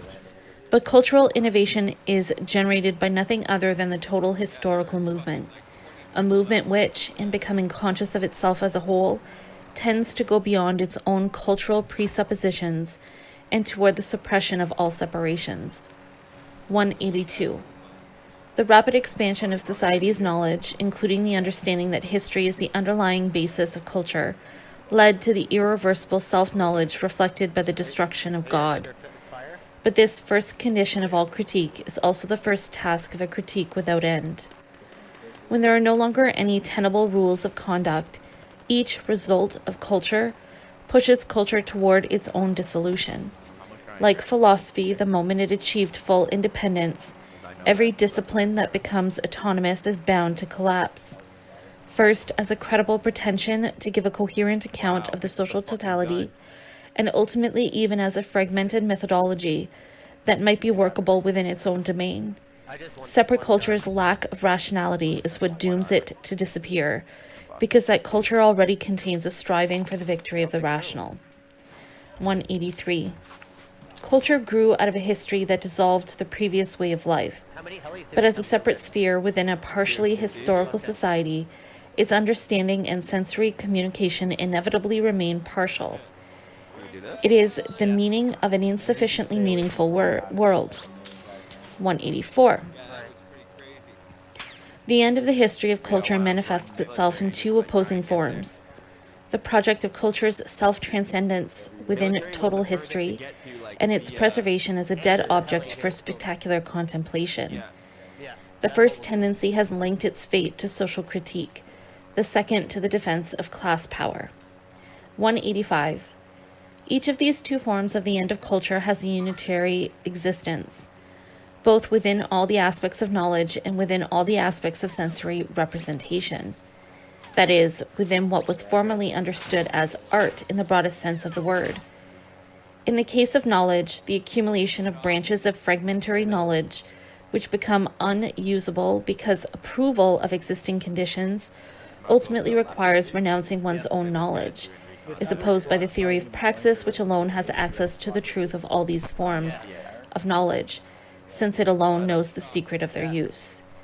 In the case of sensory representations, the critical self-destruction of society's former common knowledge or common language is opposed by its artificial reconstruction within the commodity spectacle, the illusory representation of non-life.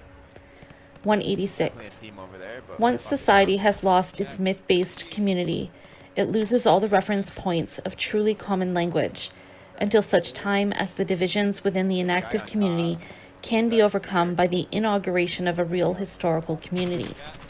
When art, which was the common language of social inaction, develops into independent art in the modern sense, emerging from its original religious universe I got one of and becoming individual production of separate works, it too becomes subject to the movement governing the history of all separate culture. Yes, sir. Its declaration of independence is the beginning of its end. 187. I love to see it. The positive significance of the modern decomposition and formal destruction of all art is that the language of communication has been lost. The negative implication of this development is that a common language can no longer take the form of the unilateral conclusions that characterize the art of historical societies. Belated portrayals of someone else's dialogueless life, which accepted this lack as inevitable, but must now be found in a praxis that unifies direct activity with its own appropriate language. The point is to actually participate in the community of dialogue in the game with time that up till now have merely been represented by poetic and artistic works. 188. When art becomes independent and paints its world in dazzling colors, a moment of life has grown old. Such a moment cannot be rejuvenated by dazzling colors. It can only be evoked in memory. The greatness of art only emerges at the dusk of life. 189. The historical time that invaded art was manifested first of all in the sphere of art itself, beginning with the Baroque. Baroque was the first of a world that had lost its center with the collapse of the last mythical order, the medieval synthesis of a unified Christianity with the ghost of an empire, which had harmonized heavenly and earthly government. The art of change inevitably embodied the same ephemerality that it discovered in the world. As Eugenio Dors put it, it chose life as opposed to eternity. The outstanding achievements of Baroque were in theater and festival, or in theatrical festivals, where the sole purpose of each particular artistic expression was to contribute to the composition of a scene which had to serve as its own center of unification, and that center was passage, the expression of a threatened equilibrium within the overall dynamic order, or dynamic disorder. The somewhat excessive emphasis on the concept of Baroque in contemporary aesthetic discussions reflects the awareness that an artistic classicism is no longer possible. The attempts to establish a normative classicism or neoclassicism during the last 3 centuries have been nothing but short-lived artificial constructs, speaking the official language of the state, whether of the absolute monarchy or of the revolutionary bourgeoisie draped in Roman togas. What eventually followed Baroque, once it had run its course, was an ever more individualistic art of negation, which, from Romanticism to Cubism, continually renewed its assaults until it had fragmented and destroyed the entire artistic sphere. The disappearance of historical art, which was linked to the internal communication of an elite, and which had its semi-independent social basis in the partially playful conditions still experienced by the last aristocracies, also reflects the fact that capitalism produced the first form of class power that acknowledges its own total lack of ontological quality, a power whose basis in the mere management of the economy reflects the loss of all human mastery. The comprehensive unity of the Baroque ensemble, which has long been lacking in the world of artistic creation, has, in a sense, been revived in today's wholesale consumption of the totality of past art. As all the art of the past comes to be recognized and appreciated historically, and is retrospectively reclassified as phases of a single world art, it is incorporated into global disorder that can itself be seen as a sort of Baroque structure at a higher level, a structure that absorbs Baroque art itself, along with all its possible revivals. For the first time in history, the arts of all ages and civilizations can be known and accepted together, and the fact that it has become possible to collect and recollect all these art historical memories marks the end of the world of art. In this age of museums in which artistic communication is no longer possible, all the previous expressions of art can be accepted equally, because whatever particular communication problems they may have had are eclipsed by all the present-day obstacles to communication in general.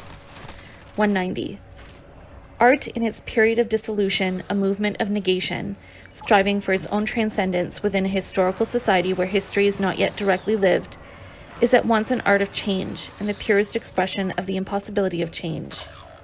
The more grandiose its pretensions, the further from its grasp is its true fulfillment. This art is necessarily avant-garde, and at the same time it does not actually exist. I don't know where to go. Its vanguard is its own disappearance. 191. Dadaism and Surrealism were the two currents that marked the end of modern art.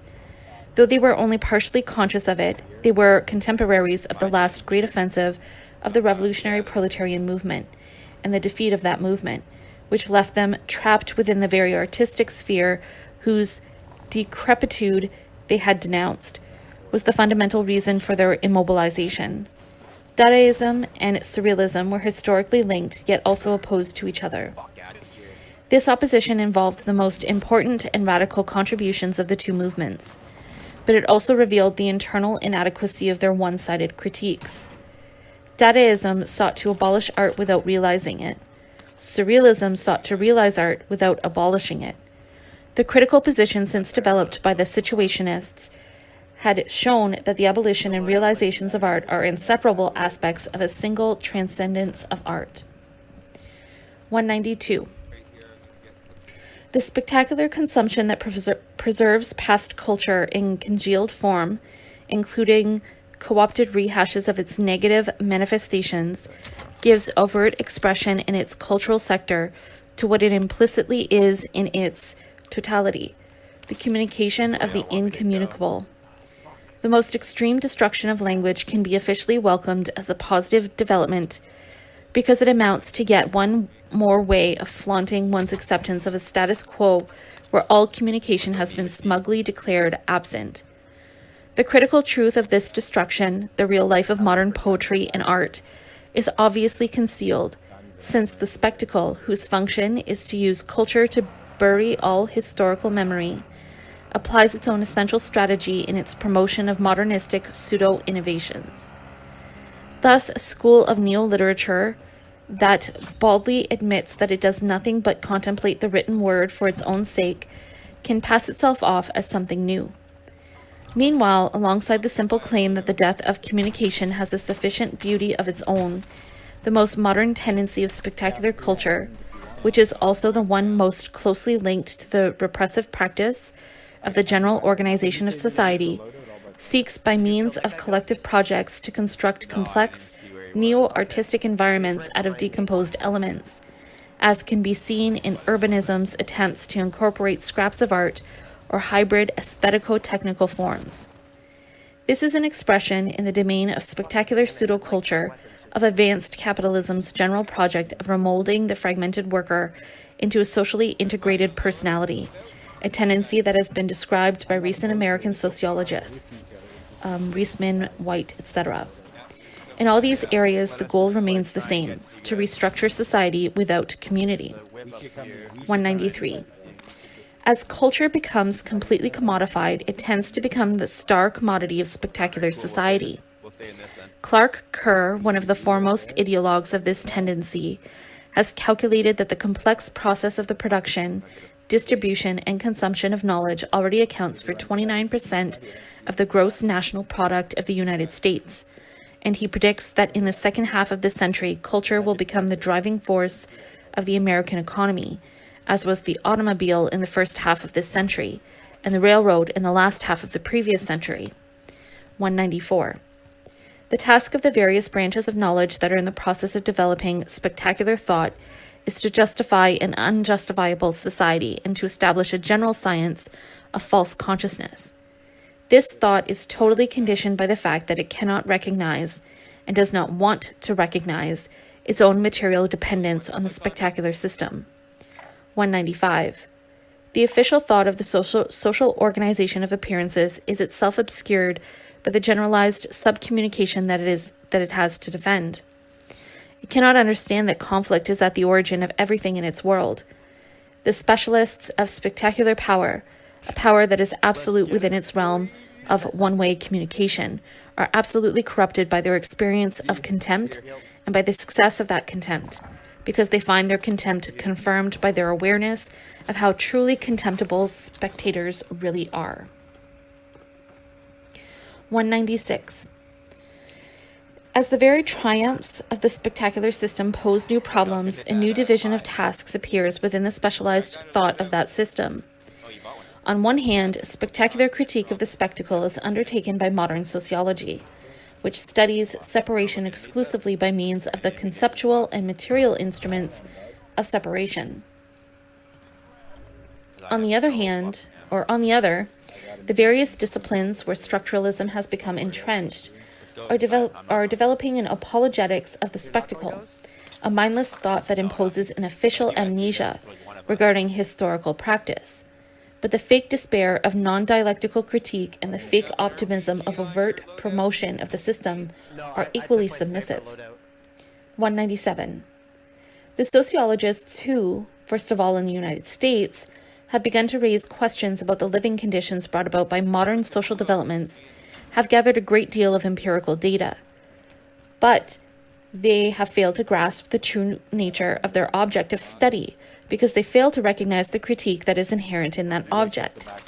As a result, those among them who sincerely wish to reform these conditions can only appeal to ethical standards, common sense, moderation, and other measures that are equally inadequate for dealing with the problems in question. Because this method of criticism is unaware of the negativity at the heart of its world, it focuses on describing and deploring an excessive sort of negativity that seems to blight the surface of that world like some irrational parasitic infestation.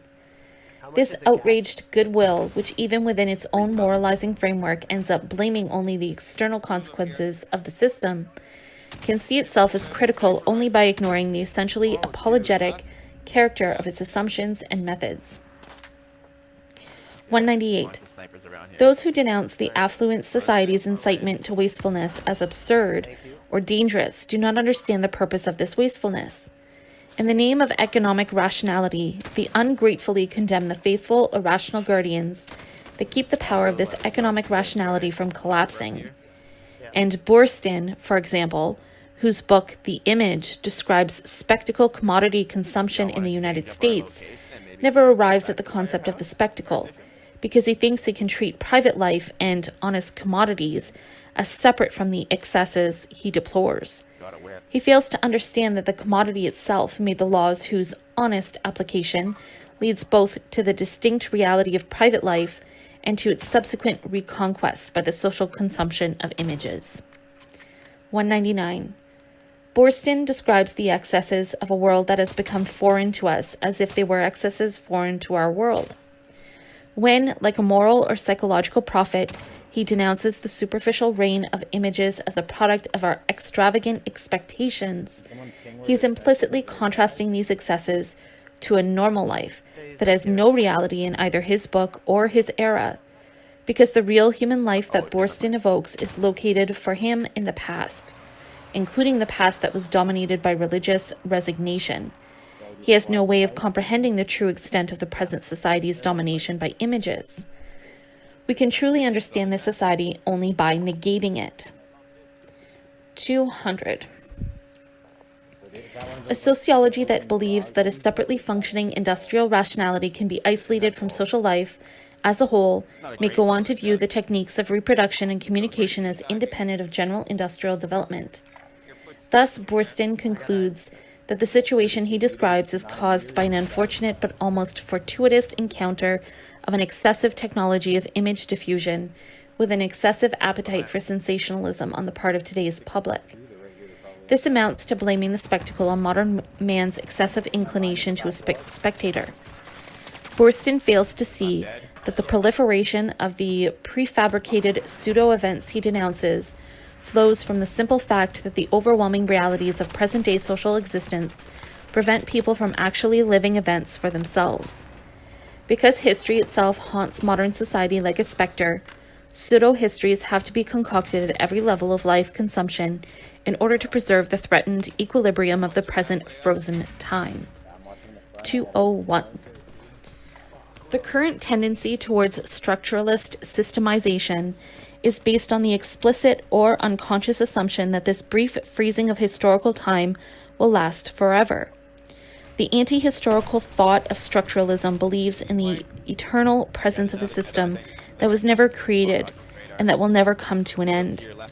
Its illusion that all social practice is unconsciously determined by pre-existing structures is based on illegitimate analogies with structural models developed by linguistics and anthropology, or even on models used for analyzing the functioning of capitalism, models that were already inaccurate even in their original contexts.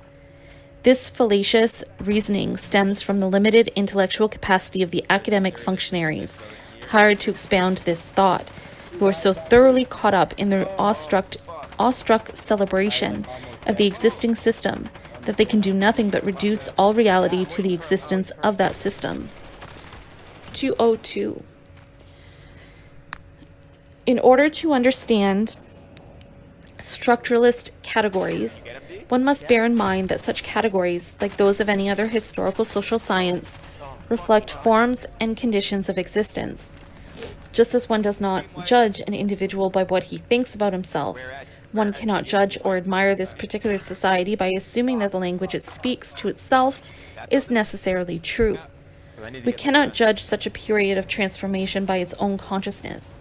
On the contrary, that consciousness must be explained in the light of the contradictions of material life. Structure is the daughter of present power. Structuralism is thought underwritten by the state, a form of thought that regards the present conditions of spectacular communication as an absolute.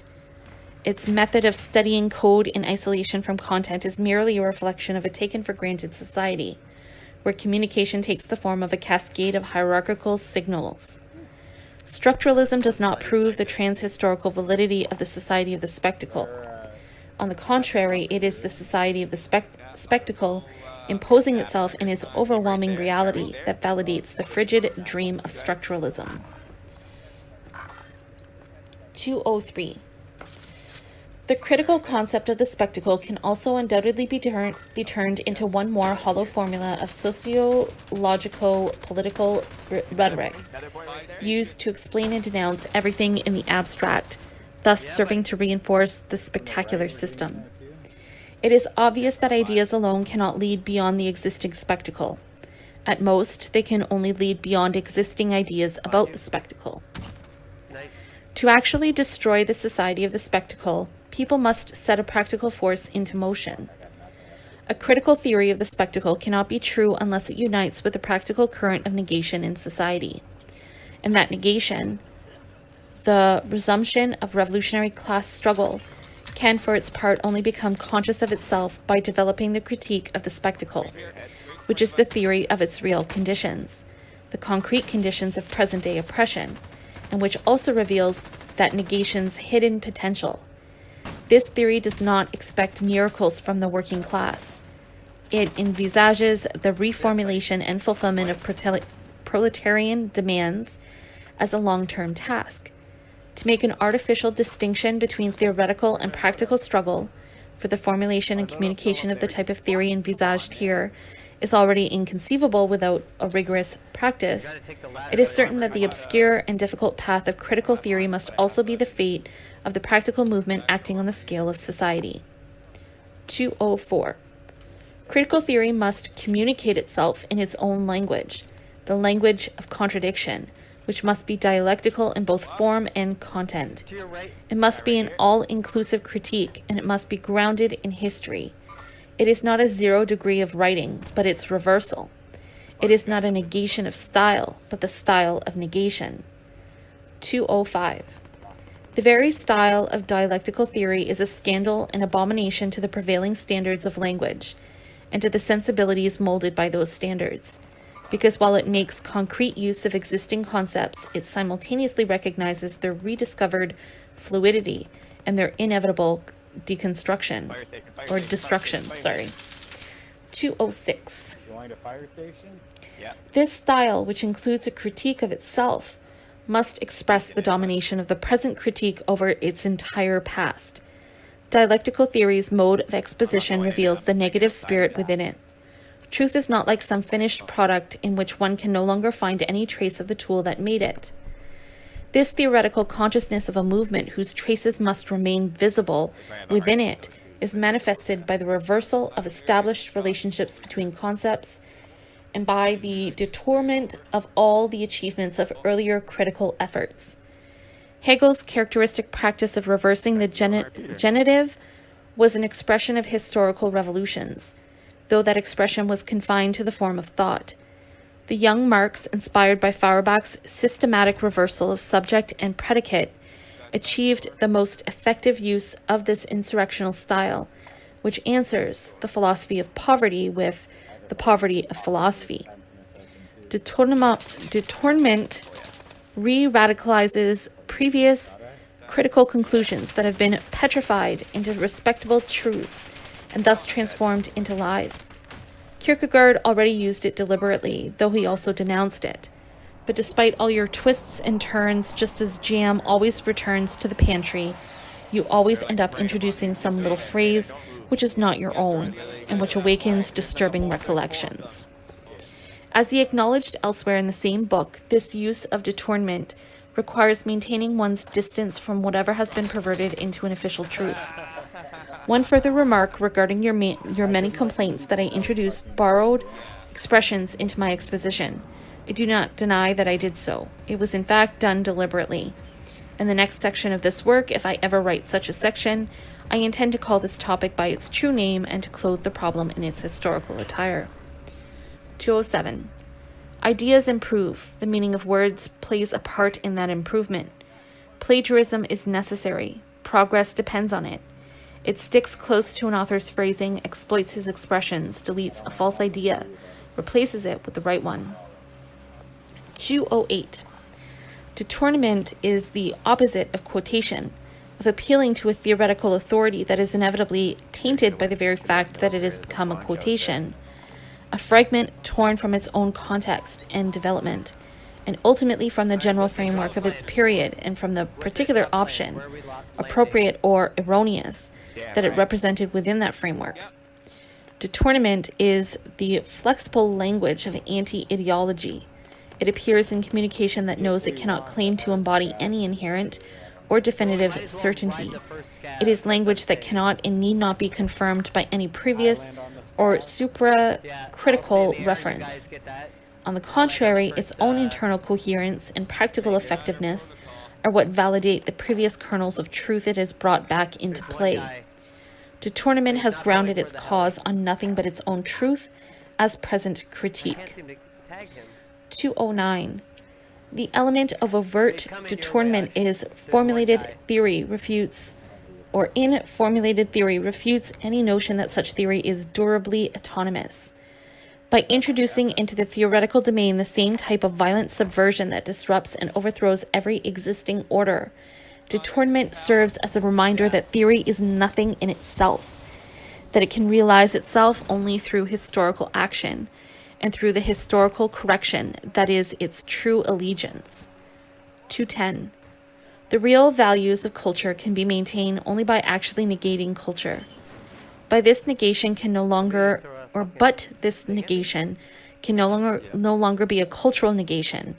It may in a sense take place within culture, but it points beyond it. 211.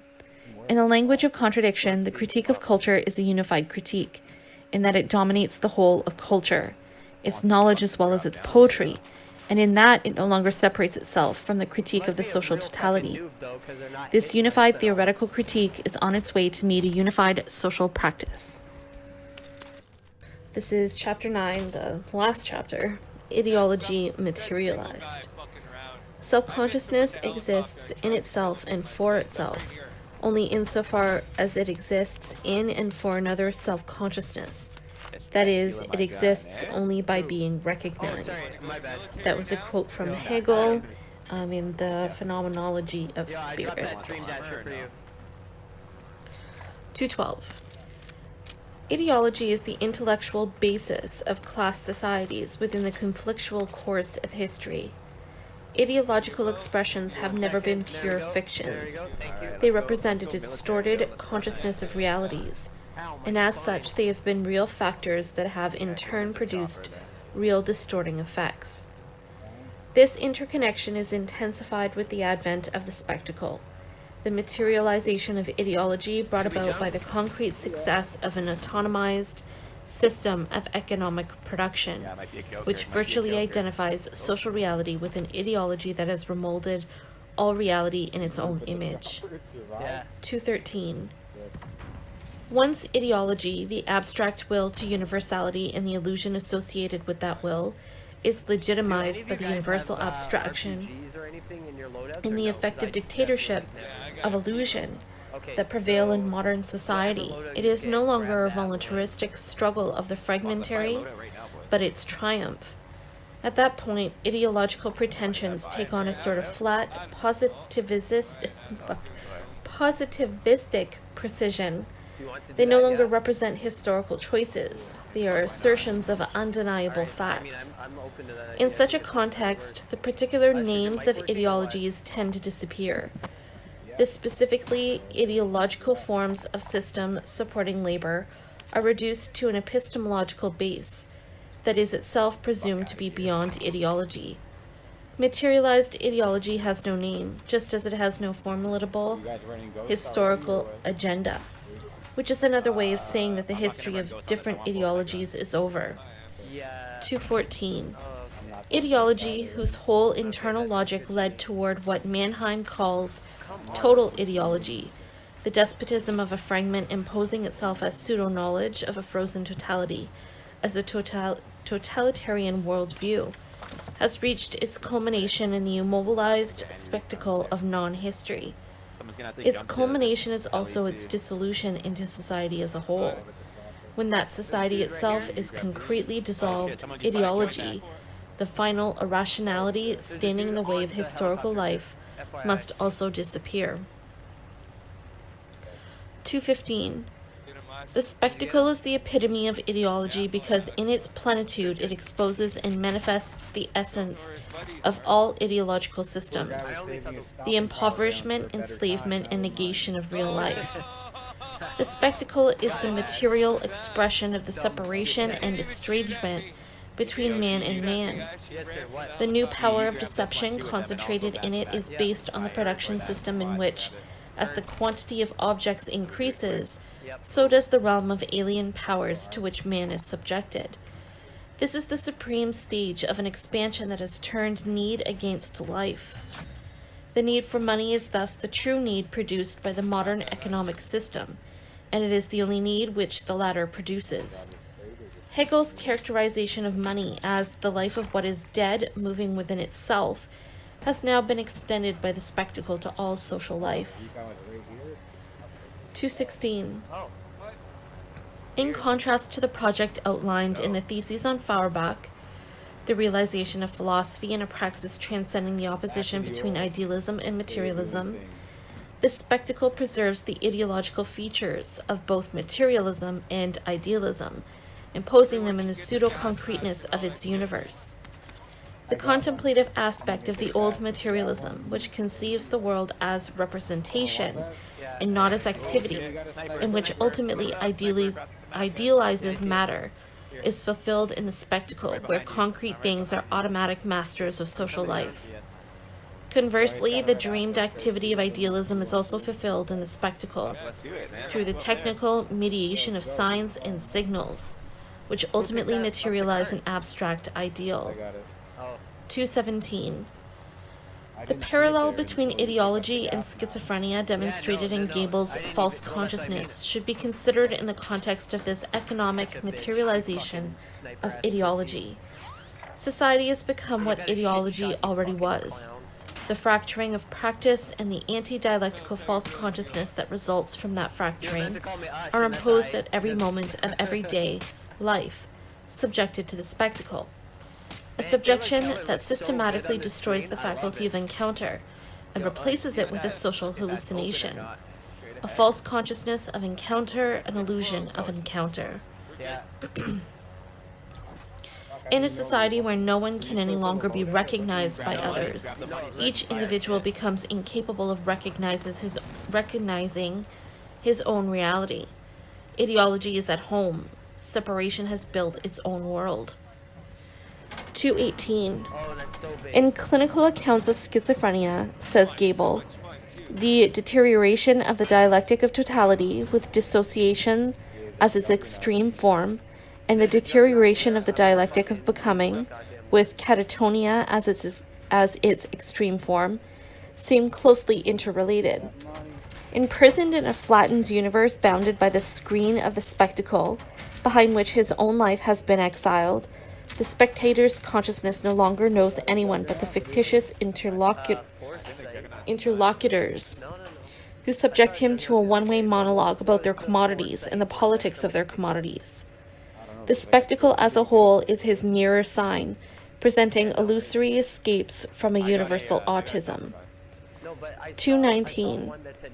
The spectacle which obliterates the boundaries between self and world by crushing the self besieged by the presence, absence of the world, also obliterates the boundaries between true and false by repressing all directly lived truth beneath the real presence of falsehood maintained by the organization of appearances. Individuals who passively accept their subjection to an alien everyday reality are thus driven toward a madness that reacts to that fate by resorting to illusory magical techniques. The essence of this pseudo-response to an unanswerable communication is the acceptance and consumption of commodities. The consumer's compulsion to imitate is a truly infantile need, conditioned by all the aspects of his fundamental dispossession. As Gable puts it in describing a quite different level of pathology, the abnormal need for representation here makes up for a torturing feeling of being on the edge of existence. 220. In contrast to the logic of false consciousness, which cannot truly know itself, the search for critical truth about the spectacle must also be a true critique.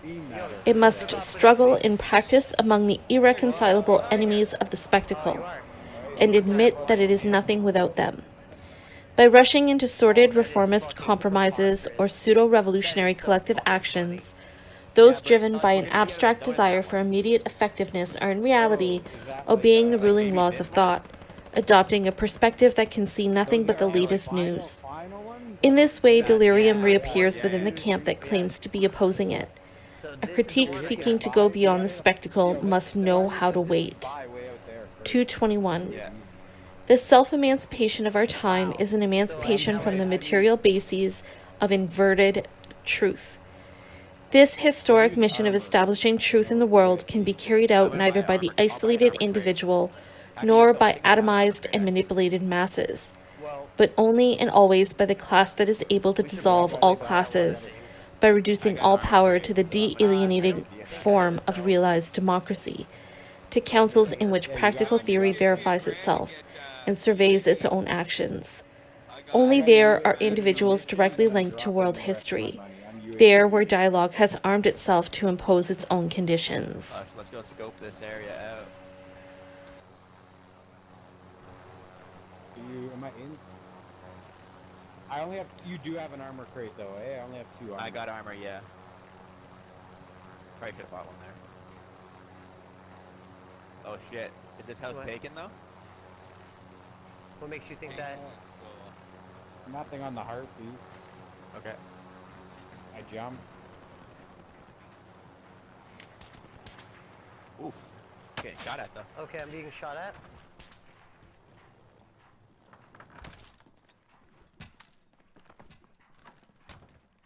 From over there, from the buy station?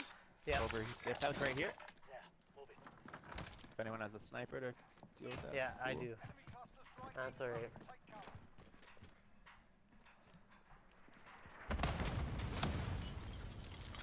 Cool.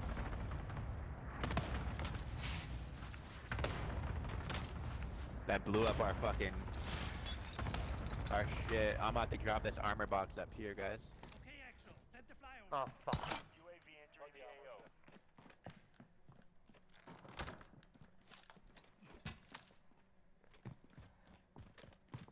I thought I bought a fucking cluster strike and not a fucking UAV. God damn it. There he is, yeah. I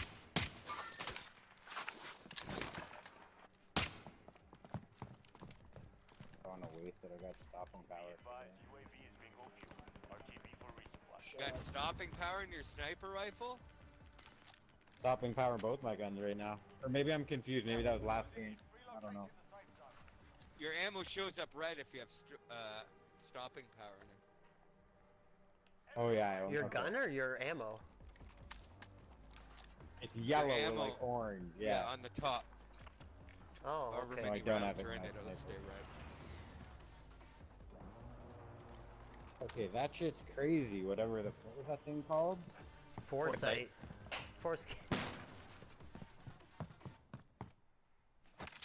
That's me.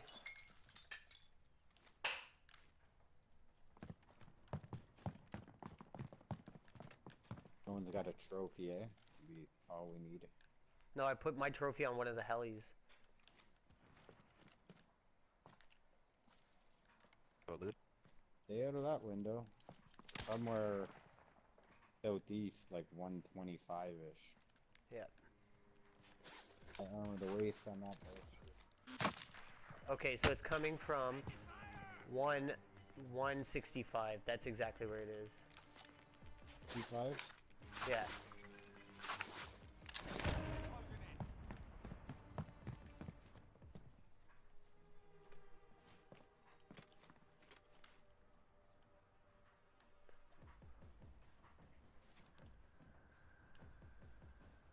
We're in the safe zone. Watch for enemies.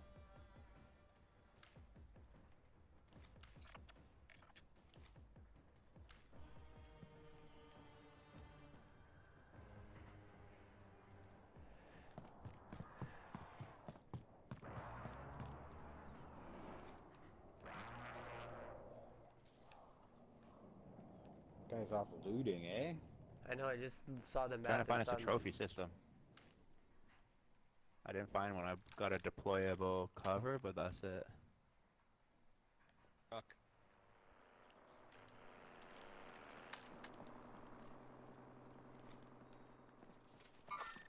Enemies here. You guys see Yo, a good yo, shot yo, yo, yo. at it. Headshot eliminated. Let's go. Suck a dick. Oh. Let's go. Not a team wipe though. There's obviously more guys got out of that truck. Any of you guys see who dropped that turret? No, I The, didn't. the turret must- in the middle no, of the road there? Yeah, I see it. Now, should I get rid of it?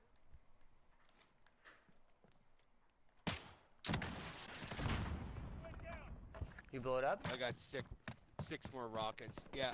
Take it. Oh, that ATV just came here too.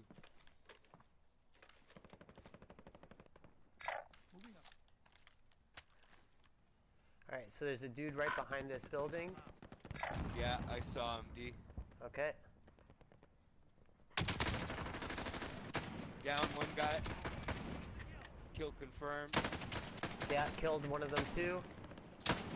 There we go, suck a dick, you dumb fucking bitch. Alright, in the upstairs window of this building I saw. I just shot through that window. Just Oh, you so did? I It could was you? see if Oh, there was a okay. guy shooting, yeah. Another dude in this side.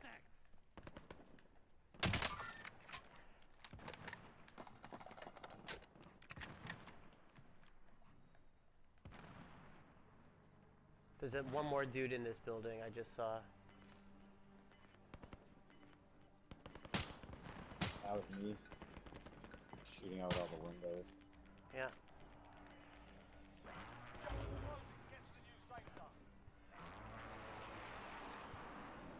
Keep an eye on the stairwell and the heartbeat.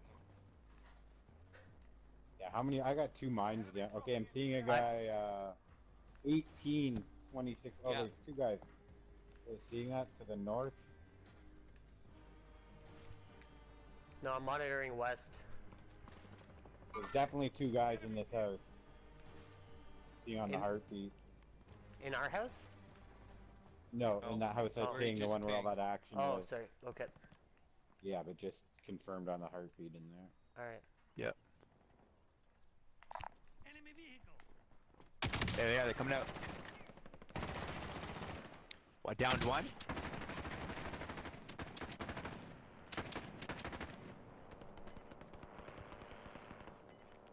Here, let me shoot a rock.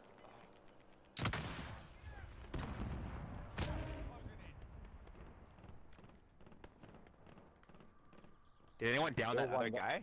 I No, downed a still dude. one guy. I'm getting 35. No, I I'm took getting his guy armor off and he 35.4. ran. We're in the safe Still zone. one guy on Watch for enemies. heartbeat.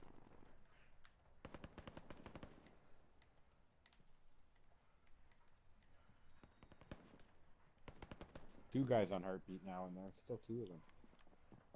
Yeah, that one guy was. I downed one. I mean, I guess a bunch of us downed him, but Any of you guys just running there?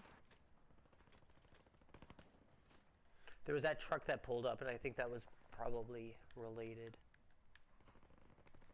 Alright, so you're doing good right there where you are. there he is. Window. Downed him. Up top. Good. Sounds like there's someone might have opened up a door there. Enemy movement. You got a Pila, maybe throw it in that window there. Going in. I don't.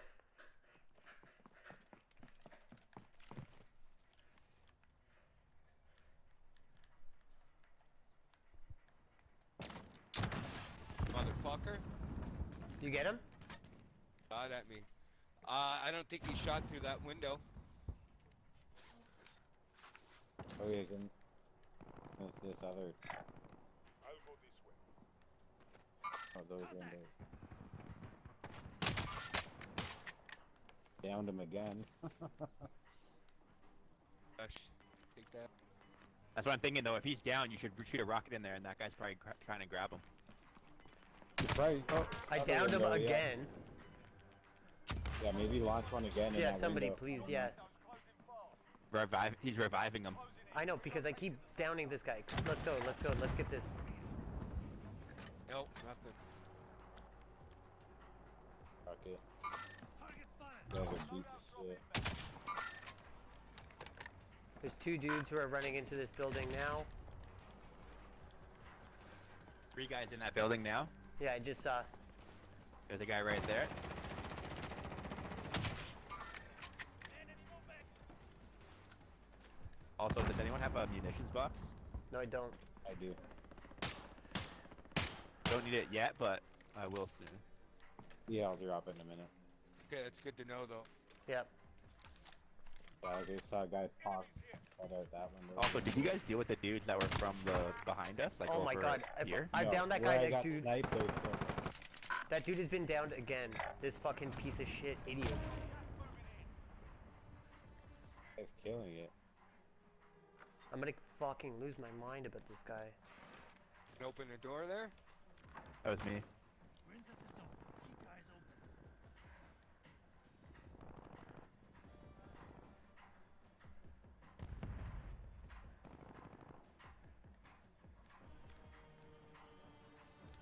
Oh, yo, they're gonna have to move from that building anyway, so just keep your eye on it. Yes, sir.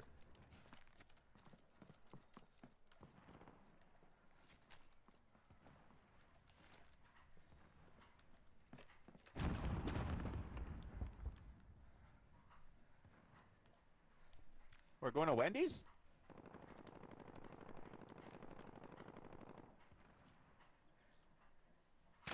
Left side. Holy fuck. Awesome. Oh my god, no, no, no, no, no, no, no, no, no, no, no, no, no, no. Got you, D. Yes, sir. That's through the fucking wall. The armor up. Thank you, buddy. Fuck. You want me to drop this ammo while it's calming you for a second? Yeah.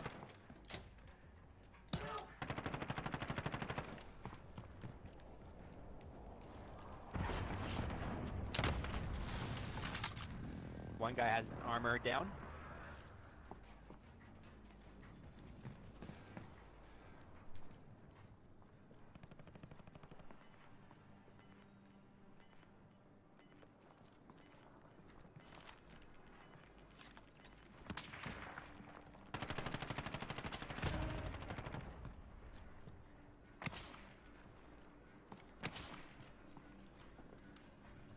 Behind us.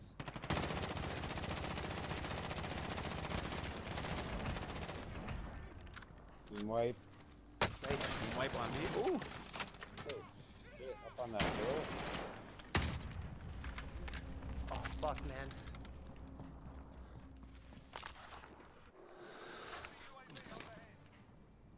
Yo, I hate to do this. Don't you guys have armor? Yeah, me too. Well, Here. Oh shit. Never mind. Fuck.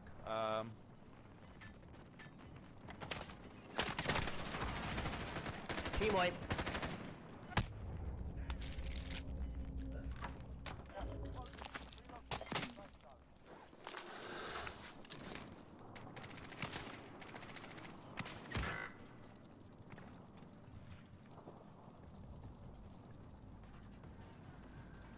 Good. Good ghost, good. That sniper's got a good shot, man. Guys down.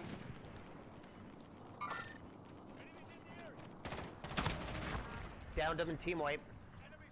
Usher's running. Nice. Still got a guy over there. Friendly UAV overhead. Yeah. Looks like he's like. Ooh. How are you guys? Oh, I'm out of fucking armor. Shit. Scotty, no one has armor, huh? No.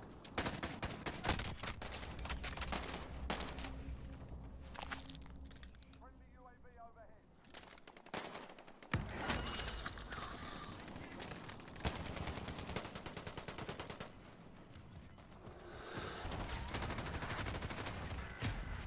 Unbelievable. Unbelievable.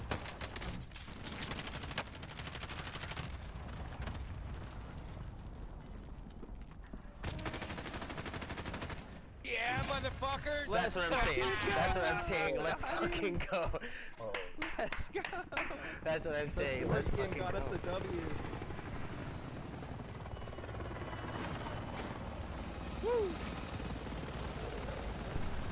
Big one. Massive. That was fucking delicious. No point in any other strategy, I guess.